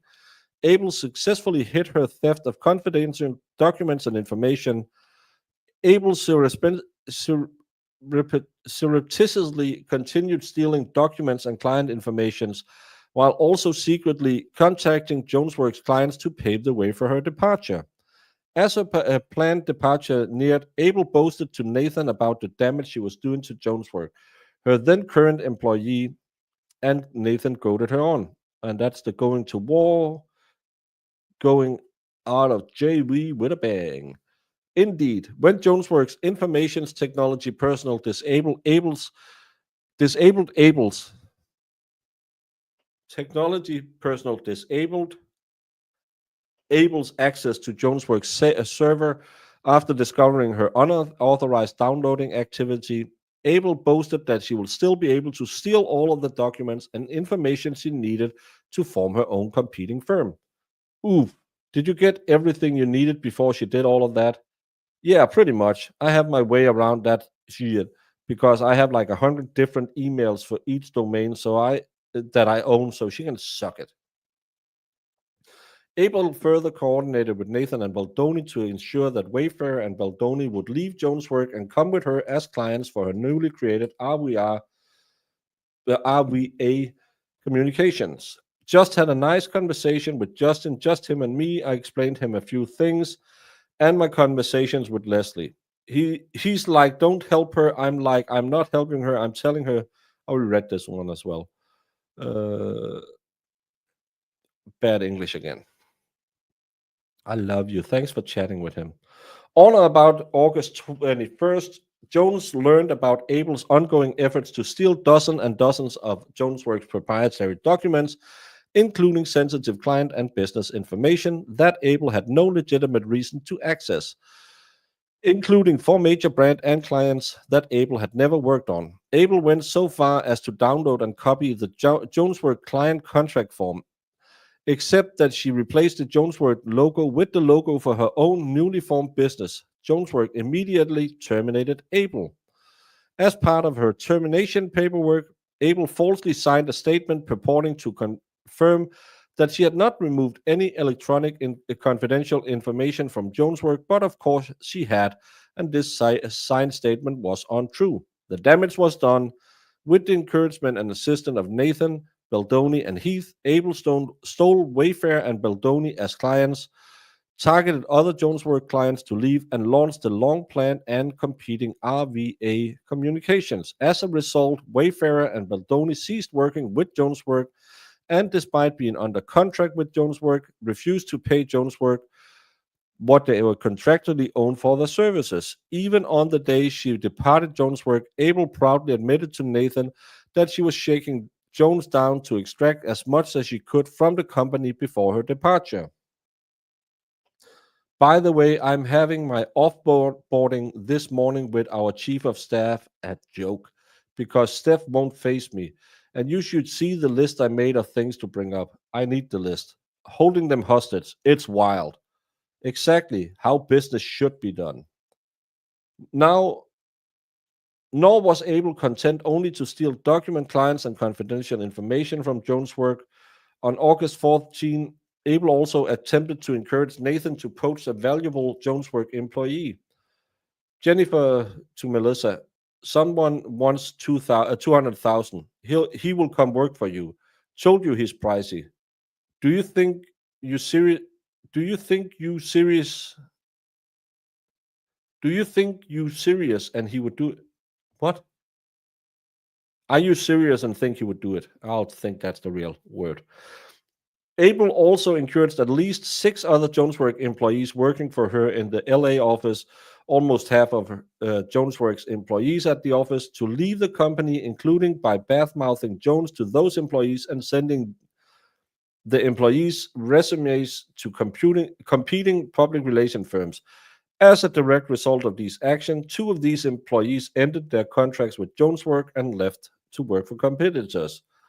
On information and belief, since being terminated from Jonesworks, Abel has continued attacking Jones within the industry, using her tried and true playbook to preemptively discredit any source that might shed light on her own misdeeds. Abel has falsely stated to other participants in the public relations industry that Jones was attempting to distribute doctored text messages purporting to be from Abel as retaliation from Abel's departure. She has also tried again to point the finger of Jones as cover for her own role in the campaign against Lively becoming public. But Jones has never doctored any text messages and has no reason to do so. Abel's text messages was forensically extracted directly from the company phone that Abel used during her employment at Jonesworks and voluntarily returned to Jonesworks upon her termination in the presence of an employment lawyer, Jonesworks chief of staff, and an IT specialist, and have been preserved in their original state. And as has become glaringly apparent, the text messages are themselves enough to condemn Abel and Nathan with any need for doctoring. The misconduct by Abel, Nathan, Baldoni, and Wayfarer has a significant negative effect on Jones and Jonesworks' business, and Jones' good faith efforts to resolve this out of court has been met with resistance, and the campaign of misinformation against her has not stopped. As a result, Jones and Jonesworks has been left with no choice but to bring this lawsuit to seek redress for this misconduct and to remedy the damages done.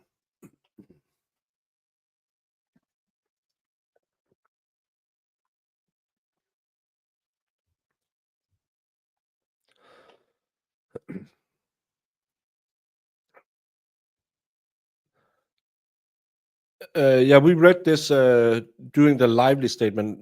That guy, Steve Sarovich, is apparently a multi-millionaire, billionaire. So, yeah. Is that called racketeering? I don't know. I just know it's a breach of contract because she had a non-compete. So that's going to be a problem, I think. Hey, 80s. Yeah, it's really, really bad writing, most of it. And these are people who get paid $200,000 to do this. So, yeah.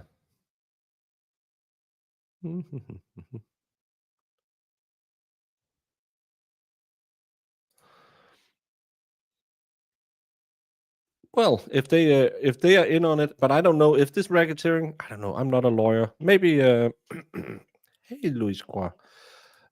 Maybe a lawyer could tell you. First course of action: breach of contract.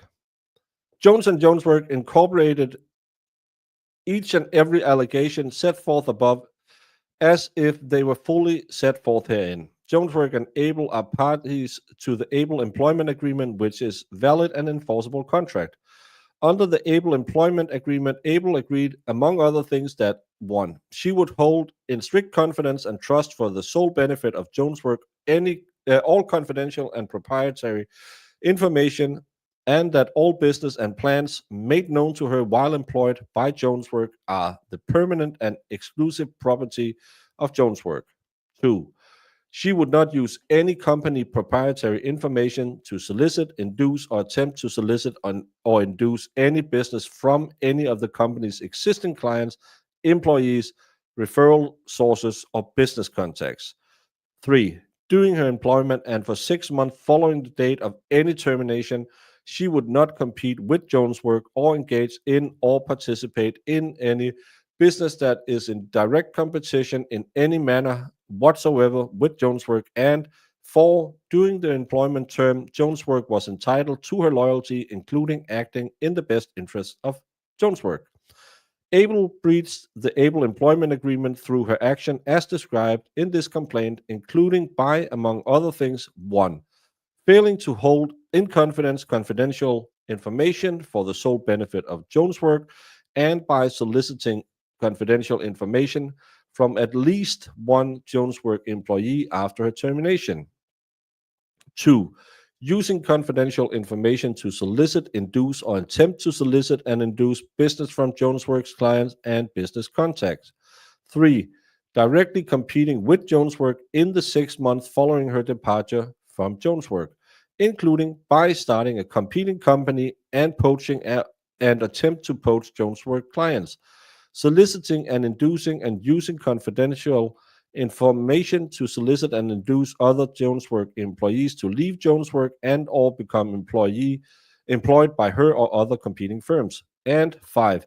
Breaching her duty of loyalty to Jonesworks by working against the interests of Jones and Jonesworks during her period of employment.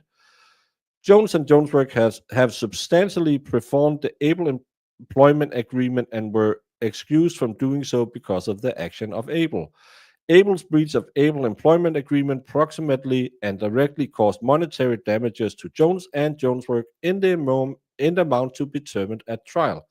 Second cause of actions: tortious interference with contract. Able Employment Agreement against defendants Melissa Nathan, Wayfarer, and Justin Baldoni. Money G, yeah, right now it's a complaint, but they ask for a jury trial. And yes, this isn't the Blake Lively complaint. This is a complaint by Jonesworks that seems to reinforce the claims that Blake Lively made that Baldoni was running a negative ad campaign against her. I'm imagining Sarah Boonstein scribbling button on the keyboard. Yeah. Thank you, Jedi Jess, for everything you do. Yeah, I am lucky I have great mods. And Valhalla, who is right now cheating. If you see in top of the chat, we have our votes for the Bake Seas, our New Year's Eve Day special, where we will be finding I think 11 different things or 8 different, I can't remember. If you hit the link, you can go in and vote for what's the most interesting case this year, who's the best mod, who has been the best angel, what's the most disappointing case. Then on New Year's Day, we will do a New Year's spectacular giveaway show where we will do live voting on top 3 of all categories and then find who is the winner of each category. We thought that could be a funny little way to end the year 2024, where the people can participate and show their way. I don't have the access to it.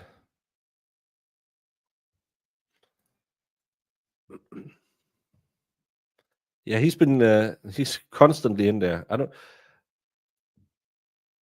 I think I'm not sure where she left the link so I can see, because I think I have the access to it behind the scenes, so I should be able to see it.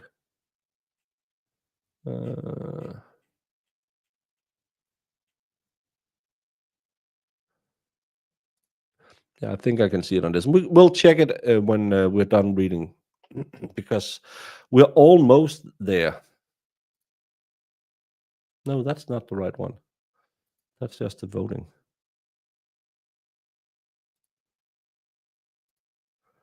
Why can't I?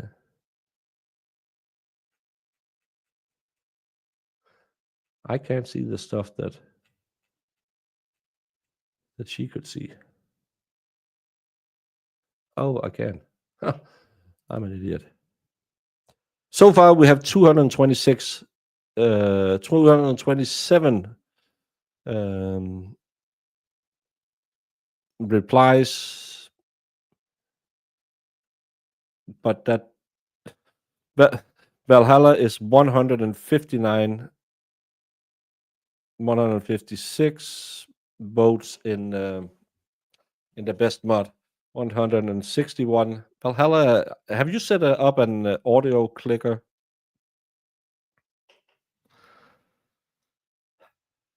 It's constantly updating because Valhalla is in there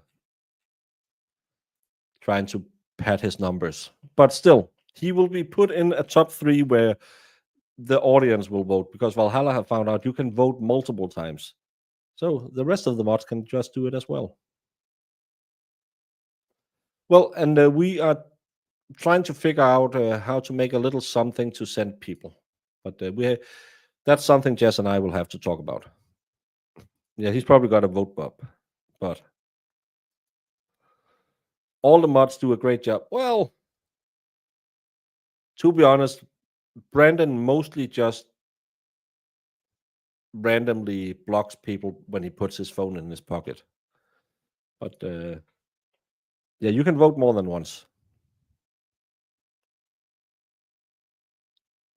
I don't know the answers to the questions in the poll. Filling it in, I would regret in a day and two. You can go back and then do it again.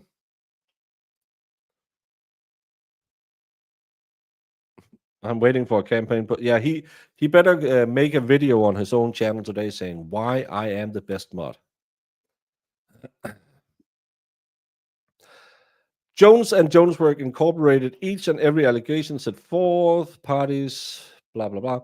Under the Able Employment Agreement, Able agreed, among other things, that we just read all of that.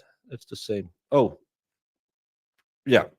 Nathan and Wayfarer and Beldoni were aware that Able was employed by Jonesworks, and on information and belief, we're aware that Able's employment was governed by a contract contained industry standard terms such as those described above.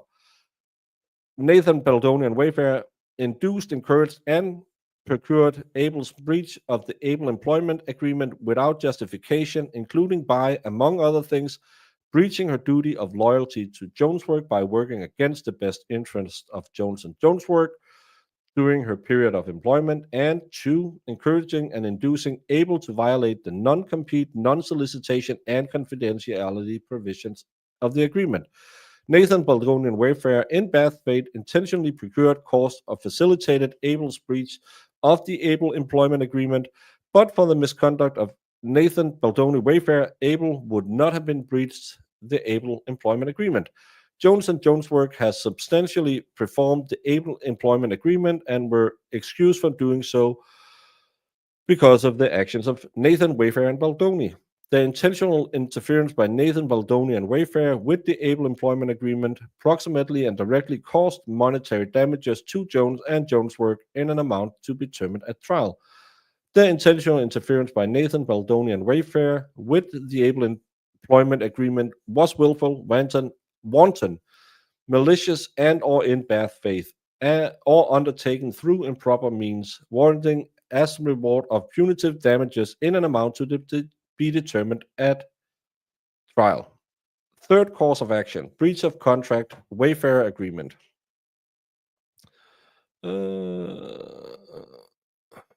It's the same. Jonesworks, Wayfarer, and Baldoni are parties to the Wayfarer Agreement, which is a valid and enforceable contract. Jones is Jonesworks' designee under the Wayfarer Agreement. Under the Wayfarer Agreement, in exchange for services provided by Jonesworks, Wayfarer, and Baldoni, agreed to pay Jonesworks a sum of $25,000 a month. That's a whole lot of money. That's $300,000 a year. Additionally, Wayfarer Baldoni agreed, among other things, that during the terms of the contract and for 1 year following its expiration or termination, they would not solicit or attempt to solicit for employment any officer, employee, or agent of Jonesworks, or to employ or attempt to employ or otherwise induce or attempt to induce any employee of Jonesworks to terminate such employee's employment or engagement with Jonesworks without prior written consent. In May, the Wayfarer Agreement automatically renewed. At no time in the required 90 days before the automatic renewal did either party provide notice of termination, nor did Wayfarer or Baldoni provide notice of any material breach of the Wayfarer Agreement. The agreement has therefore not validly terminated, and Wayfarer and Baldoni are obligated to pay Jonesworks $25,000 per month through May 6th, and similarly obligated to comply with the full terms of the Wayfarer Agreement through May 2025. On or about August 30th, a representative of Wayfarer informed Jones that Wayfarer and Baldoni would no longer require Jonesworks services, and thereafter refused to pay all amounts owed under the Wayfarer Agreement. Wayfarer and Baldoni have breached the Wayfarer Agreement through their actions as described in this complaint. Amongst other things, failing to pay amounts contractually owed under the agreement, soliciting and inducing Abel to depart Jonesworks, and employing Abel following her departure from Jonesworks. Jonesworks has substantially performed the Wayfarer Agreement and or was excused from doing so because of the action of Wayfarer and Baldoni. Wayfarer and Baldoni breaches of the Wayfarer Agreement approximately and directly caused monetary damage for Jones and Jonesworks in an amount to be determined at trial. Fourth cause of action: tortious interference with contract Wayfarer Agreement against Jennifer Abel and Melissa Nathan. Parties for the Wayfarer Agreement, but shouldn't solicit anyone.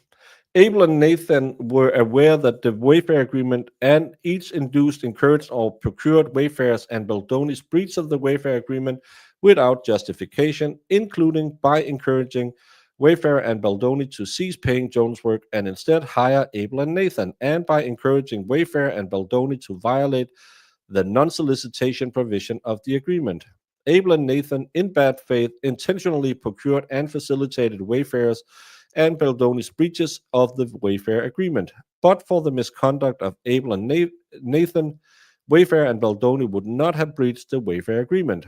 Abel and Nathan intentionally interfered with the Wayfarer Agreement, blah, blah, blah.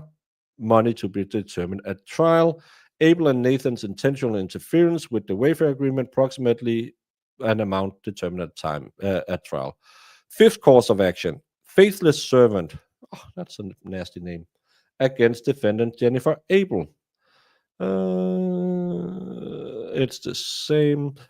Abel breached her duty of loyalty to Jonesworks through her actions as described in this complaint, including acting against the best interest, including by working to undermine and damage Jones and Jonesworks' business and reputation, accessing, using, or taking for her own purpose and against the company's interest Jonesworks' proprietary documents and information, soliciting, inducing, and encouraging Jonesworks employees and clients to terminate the relationship. This conduct was intended to and did in fact advance Abel's own interest to determinant of Jones and Jonesworks. The foregoing breaches were willful, wanton, and in bad faith. Money to be proven in trial. Cause of action: breach of fiduciary duty.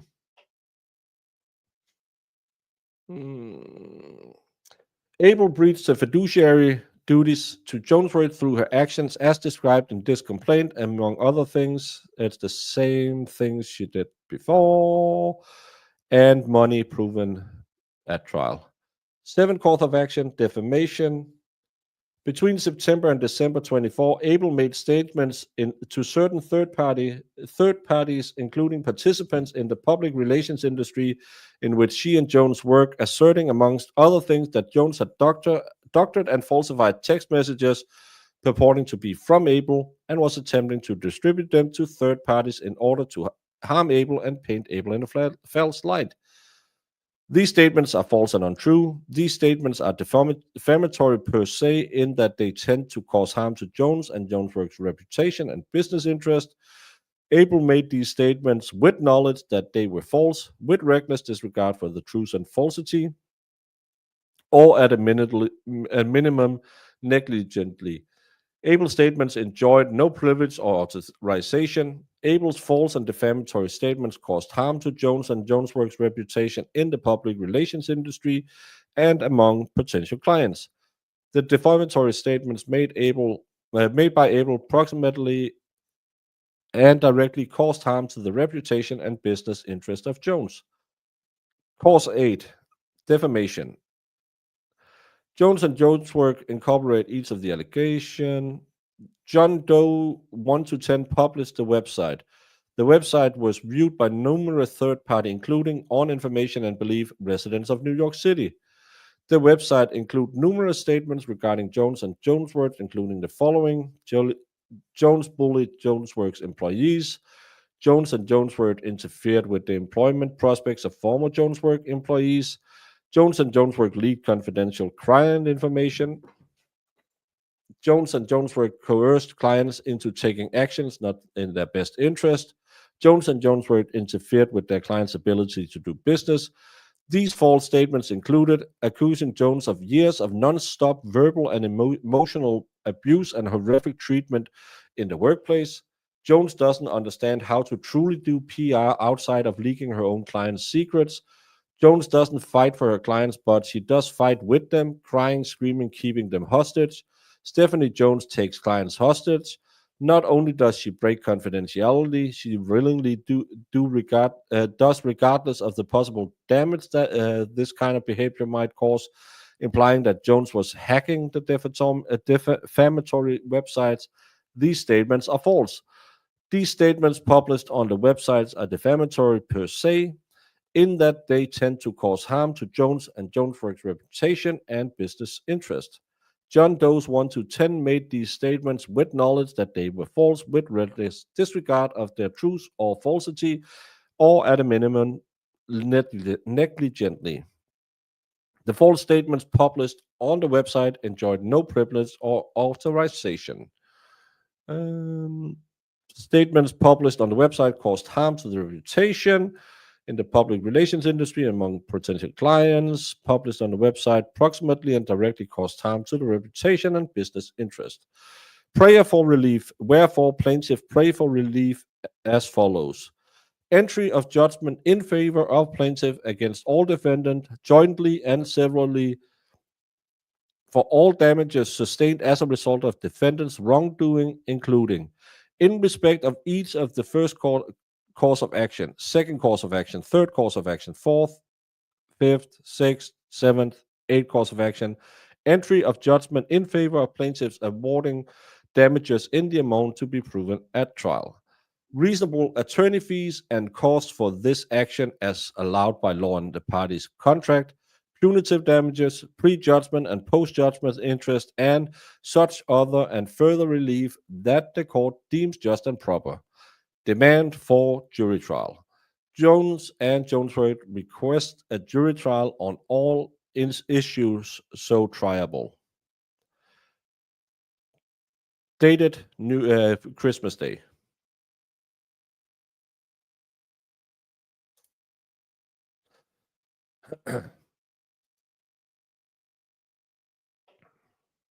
That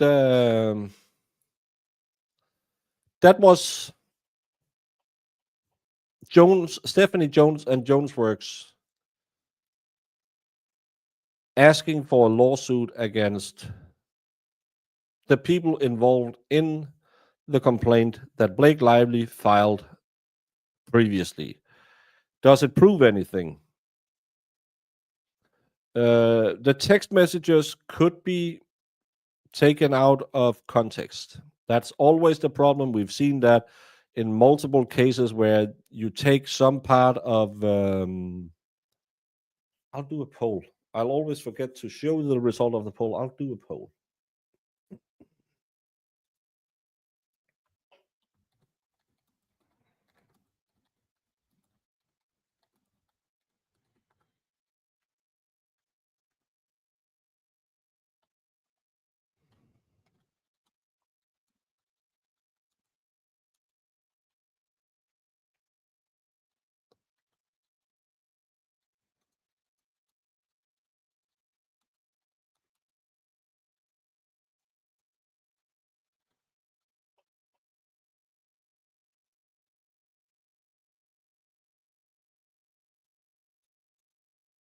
Mm.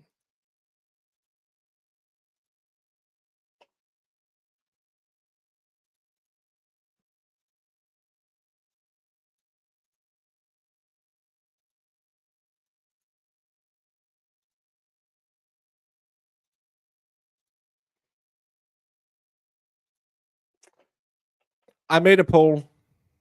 You might find it the wrong. I couldn't really make up. I'm asking, does it help her? And yes is yeah, she is the victim of a smear campaign, and the no is no. We think she's full of it, like a certain Aquaman actor.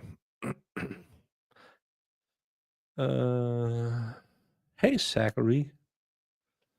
Um, donkeys are better than dogs. Oh my. Both things can be true, yes, but I can't be trusted to write a big essay right now, figuring that one out. Um, hey, Nosy Rosie. Yeah, you're a little bit late. Well, Zach, they missed you. That's why they were in mutiny.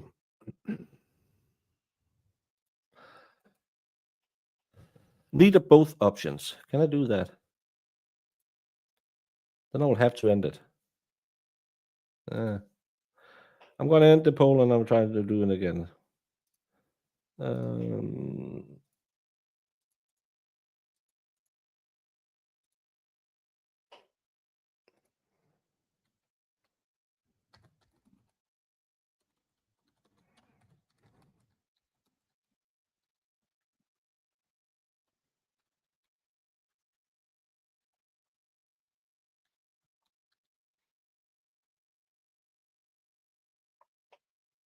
now you got 4 options. No one can complain now.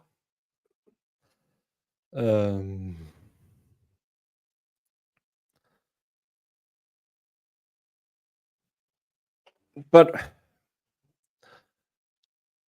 I wasn't there. I don't know anything. As always, I would like everyone before we make a drastic decision and claim, oh, this guy is the worst person in the world, which he is because he's a male feminist, the worst person in the world. But it doesn't make her a saint. Hollywood people are weird people.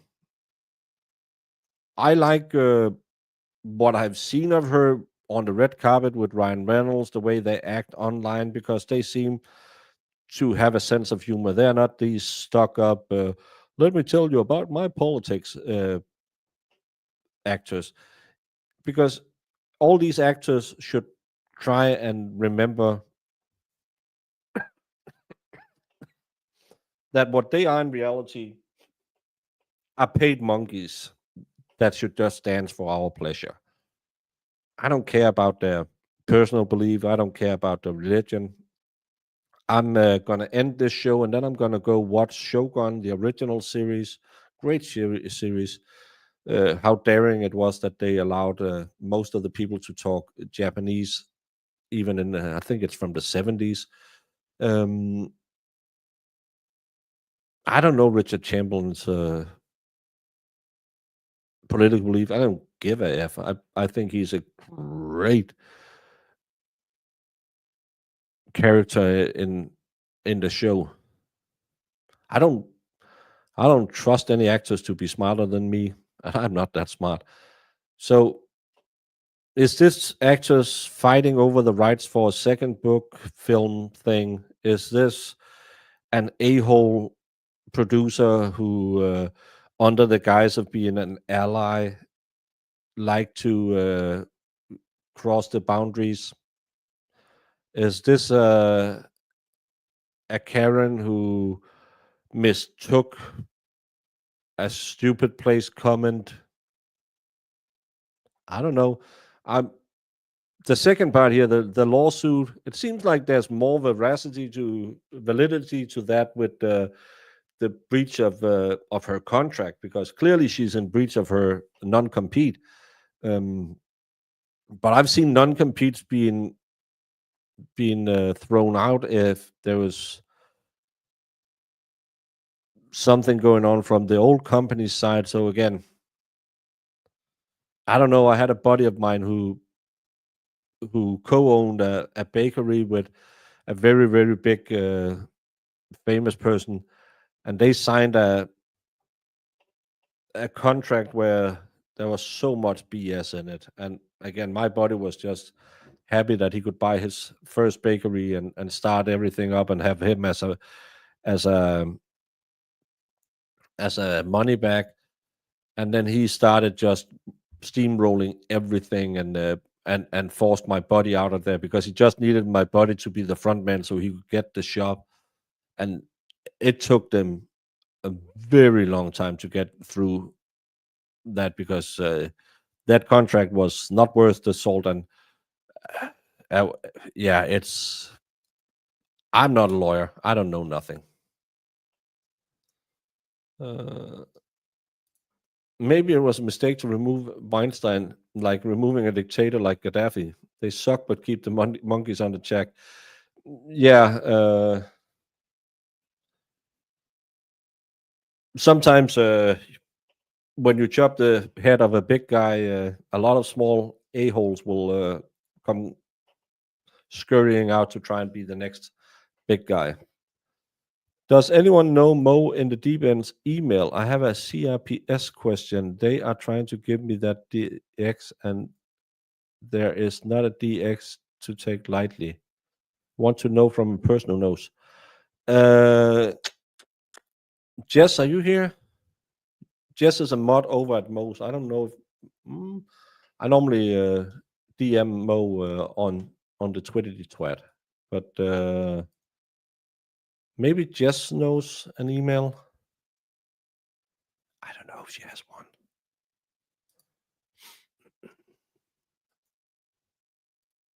Gonna look into the oldest stream lady in Germany. Who is that? Someone I should have on. Was there a cease and desist? Well, she claims there was a cease and desist. Well, one of the messages claimed that Baldoni kissed her and she didn't like it, and that's why she filed the cease and desist. What we read in Blake Lively's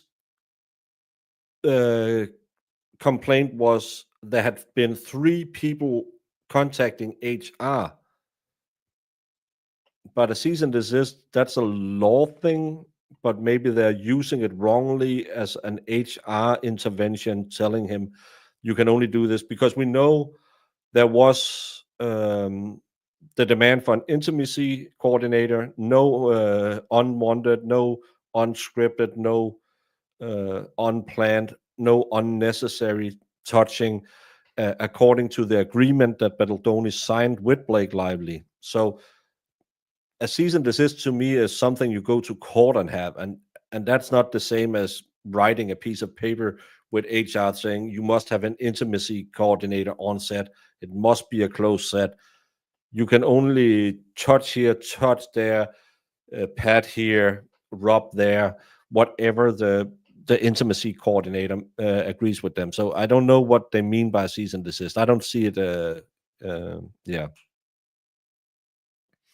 She's 93 years old. Oh, that's cool. See you later, Helene. Du möchtest eine gute Weekend haben. She's on Discord. You don't know that she has an email. Okay. But yeah, Mo will be on stream today at 3 p.m. So maybe you can ask her there.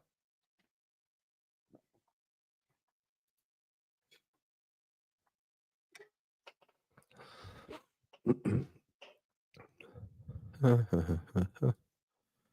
can't find her channel and don't know her page. Well, we will share a link instantly.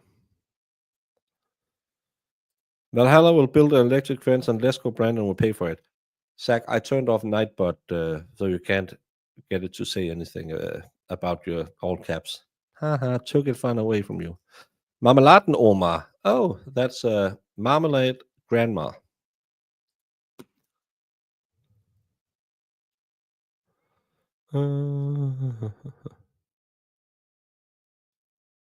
What the hell?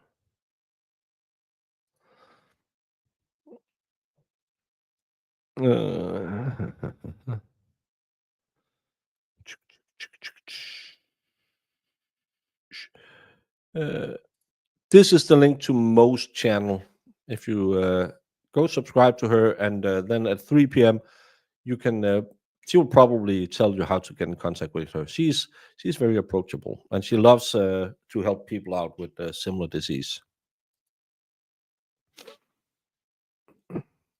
No, movie day is Sundays. Today there will be the Stitch and Itch in the chat, in the voice chat on Discord. That's where the girls get together claiming they are making cross stitch or some other project, and in reality it's just 2 hours where they sit and yell at people. So please join them for that. It'll be at 4 p.m. today. Yes, I'm just about to do it, Jamie. Relax. I'm just following up on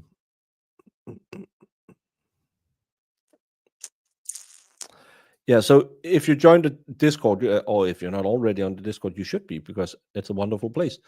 But today you will be able to go in, and in the live chat, Jess and I think Danny T and Sue is normally there on those crafting evenings. They don't craft much; they talk a lot. So they're good. No one in real life is all good or all bad. It's just how people are. Yeah, everyone's an a-hole. They are. They are wonderful people. That's why I love having them around, and they are fun to hang out with. But as Jamie yelled at me and said I must talk about, we are doing the Bakies. The Bakies are highlight of 2024, where there, if you see the link on the top of the chat, you can go and vote in 11 different categories. We will then do on New Year's, we will do a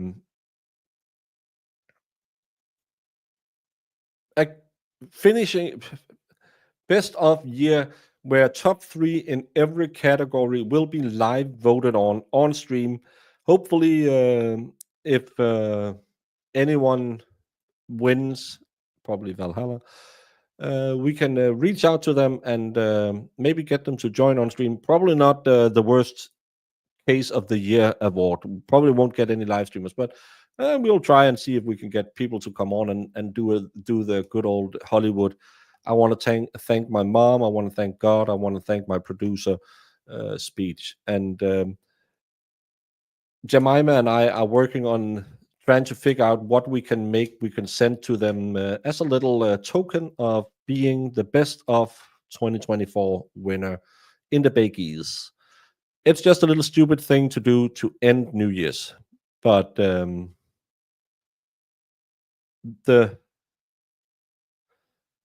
the form to go in and vote is on the top of the chat right now, and Jemima is also sharing it. You're solving world problems, Penela. I know you. You're drinking wine and talking bad about Denmark.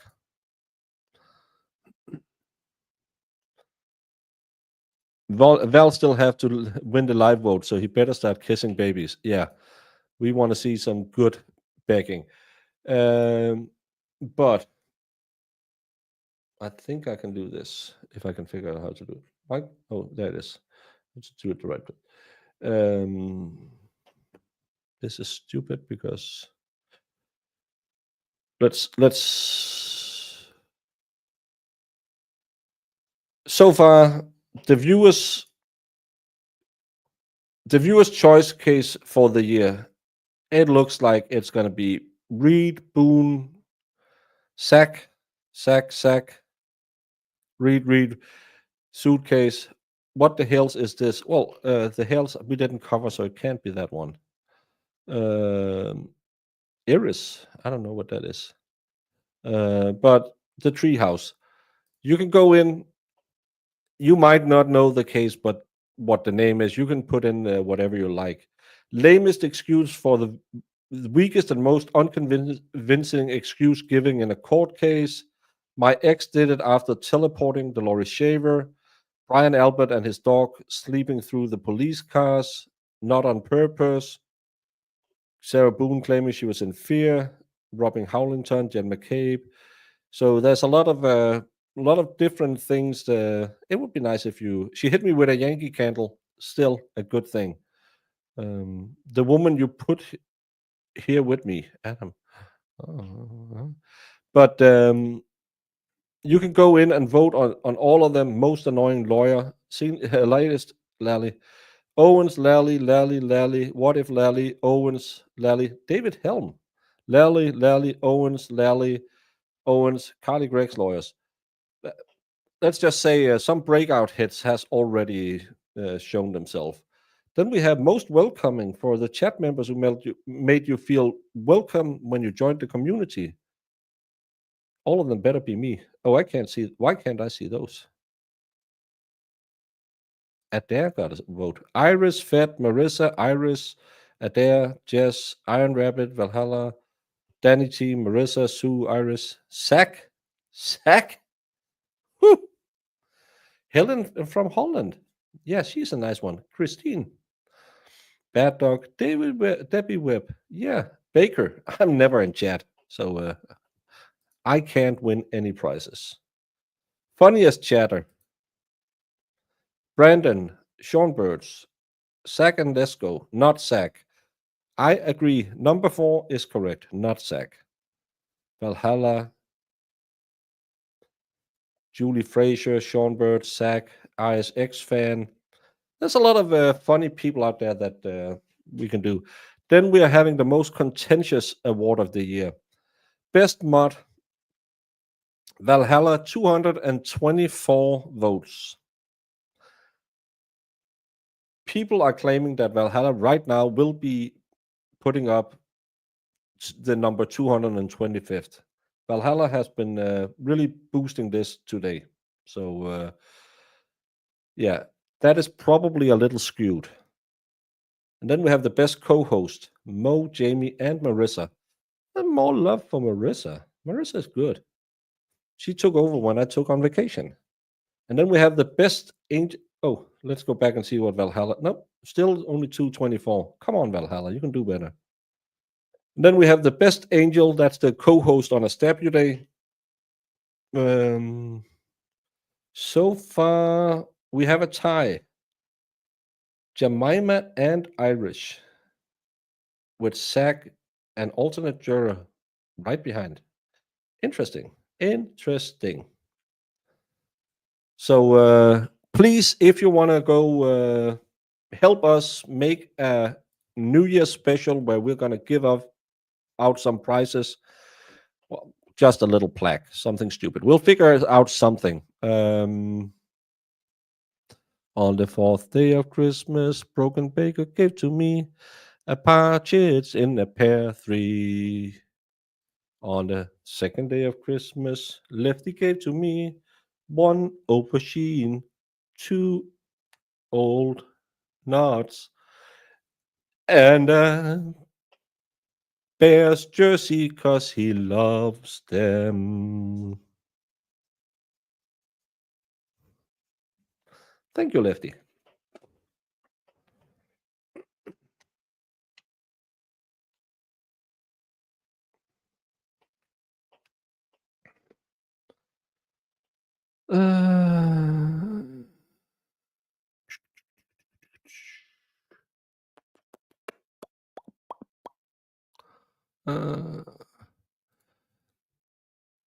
Yeah, but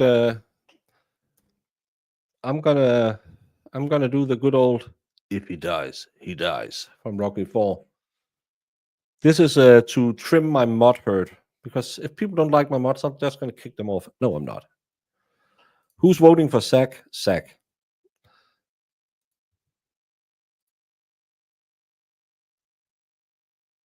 I fixed. Okay, that's why the others. Well, thank you. I voted Zach for most annoying lawyer. Zach is gonna make a lot of these lists, I think. You did. Oh, thank you for. That's have you tried others? I am barely passable as a streamer. How do you become a baker's angel? That's actually quite easy. If you are on the Discord, there is a room called Waiting for Wings. If you go into the Waiting for Wings room and write, "Hey, I would like to be on a Stabio Day," then I would say, "Oh, that's nice." Then we will we don't do background checks, but I'm gonna ask the ladies who hang out in chat often, say, "Do you think this could be a good match?" Because maybe it's people with bad audio or stuff like that, and they say, "Yeah, she's a funny little devil," or "She's Zack," and then I'll say, "Huh, no chance." Um, but and then normally everyone who's asked to be on, the only one I'm still waiting for is Sue, but she's always busy with her cocks on Saturdays. Sue has a cock problem. But other than that, I think everyone who's asked to be an angel has been on as an angel. So if you want to be an angel, go into the Waiting for Rings room. Just say, "Hey, I would like to try it." And when we have an opening, we'll reach out to you and say, "Could you do generate crappity crap?" And you can say, "It doesn't work for me." And then I'll come back with, "What about February the 11th? Maybe that's better." And then we'll just do, you come on, we do the Stabio Day show, and hopefully you have a great time. You can vote again. That's what Valhalla is doing. The trial questions are related to trials we have done on this channel, just so you're aware. Yeah, please don't go in there and write "what the hells" or "Idaho case" or "tell us," because we don't know that case. So it's the best of our 2024. It's not the best of the world's 2024, because other than us, who cares? So yeah. Most annoying lawyer this year is a really tough competition. There's just so many top level contenders really at the top of their annoying game this year. Yeah, I think we have seen both sides, defense and prosecution. We had some horrible ones. The what's his name? The meth addict who shot the girl. Quentin, I can't remember. That female prosecutor, she was horrendous. 1 week, I'm gonna get camera ready and try to earn those wings. Well, it's not that hard. Zach set the bar. We had to dig 30 feet down to place the bar with Zach. Jamie had to file several complaints to HR after that stream.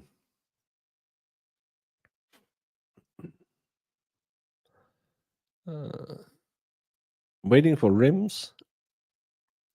If you pay me enough. I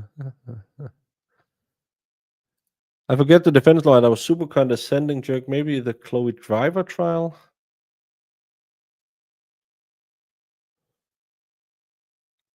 We didn't cover that one either. We only covered the guy who likes to drink his own pee. Anytime if you go in and vote 200 times like Valhalla, it'll count everyone. Still, that's why we're doing the top 3, because right now it looks like Karen Reed is going to run with the most crazy case of the year. But we'll do the top 3 on the day, and Jemima and I will figure out to do something stupid with a prize. Love and peace to the chat family. Ah, how cute. Yeah, when we have Ralphie on, she'll just sit and eat hay and sing about chickadee chink a chink, I am a donkey in the North Pole. Ickity giggity I don't understand why I'm cold. Chickadee chink. Santa took me aback like he stole that kitten elf. Chickadee chink, Dominic is a fool. Diggity gim, he will die from a cold. Well, again, Stabby Days, we have a good crew. So even people who might not be the most talkative, it doesn't matter that much. You saw Stabby Day today. Mo will talk a lot. I will talk a lot.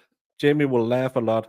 So we will make sure that it's a good show, and you won't feel like you have to be the one putting everything on there. We will make a good show around you, and you should just have a great experience and just show your personality. It's not everyone likes when the light turns on, but there's no pressure on you on the Stabby Days. It's more if you'd like to try it and just hang out and it's not a Q&A show where we're going to do a lot of hey, I'm going to ask the other people 45 questions.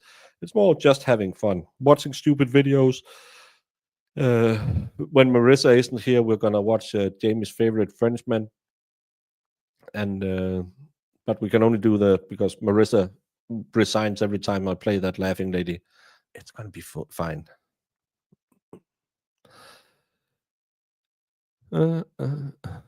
Wick's closing was as believable as his comb over in that trial. New song vote. Yeah. Chat, it's been great chatting with you. I need to get back to diamond painting because I have a goal deadline and I'm not sure I'm going to finish. Remember to take your diamond painting, get into voice chat later, sit with Panilla, Jamie. No, I'm not sure Jamie is there. Jemima, I think Sue, Danny T are the normal in there, and sit and gossip. Sometimes they will even resort to frolicking in chat. No, you didn't talk too much. You talked about all the crazy animals in Australia. That was fun.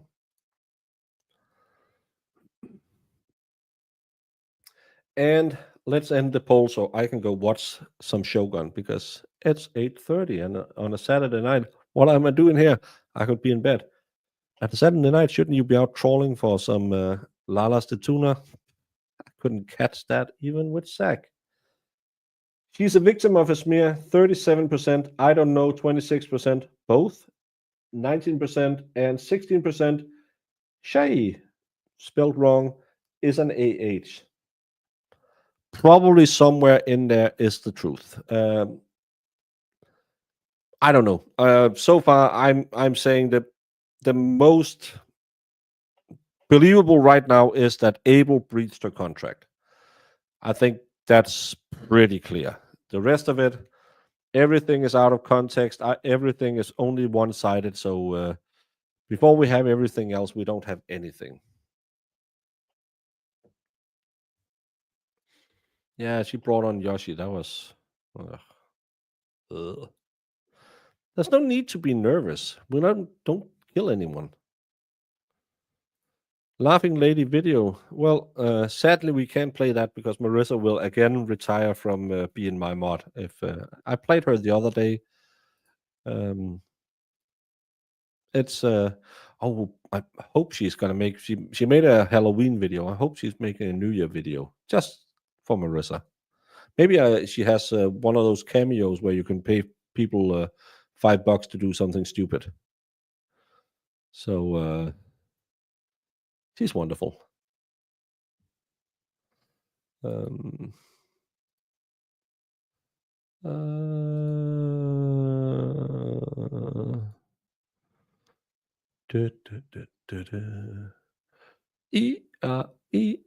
Living on the North Pole, I'm Dominic.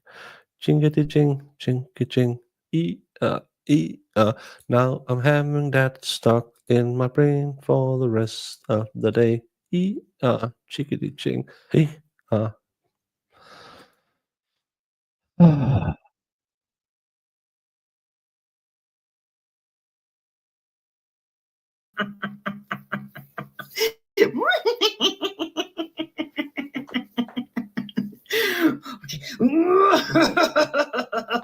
Have a great night, all y'all.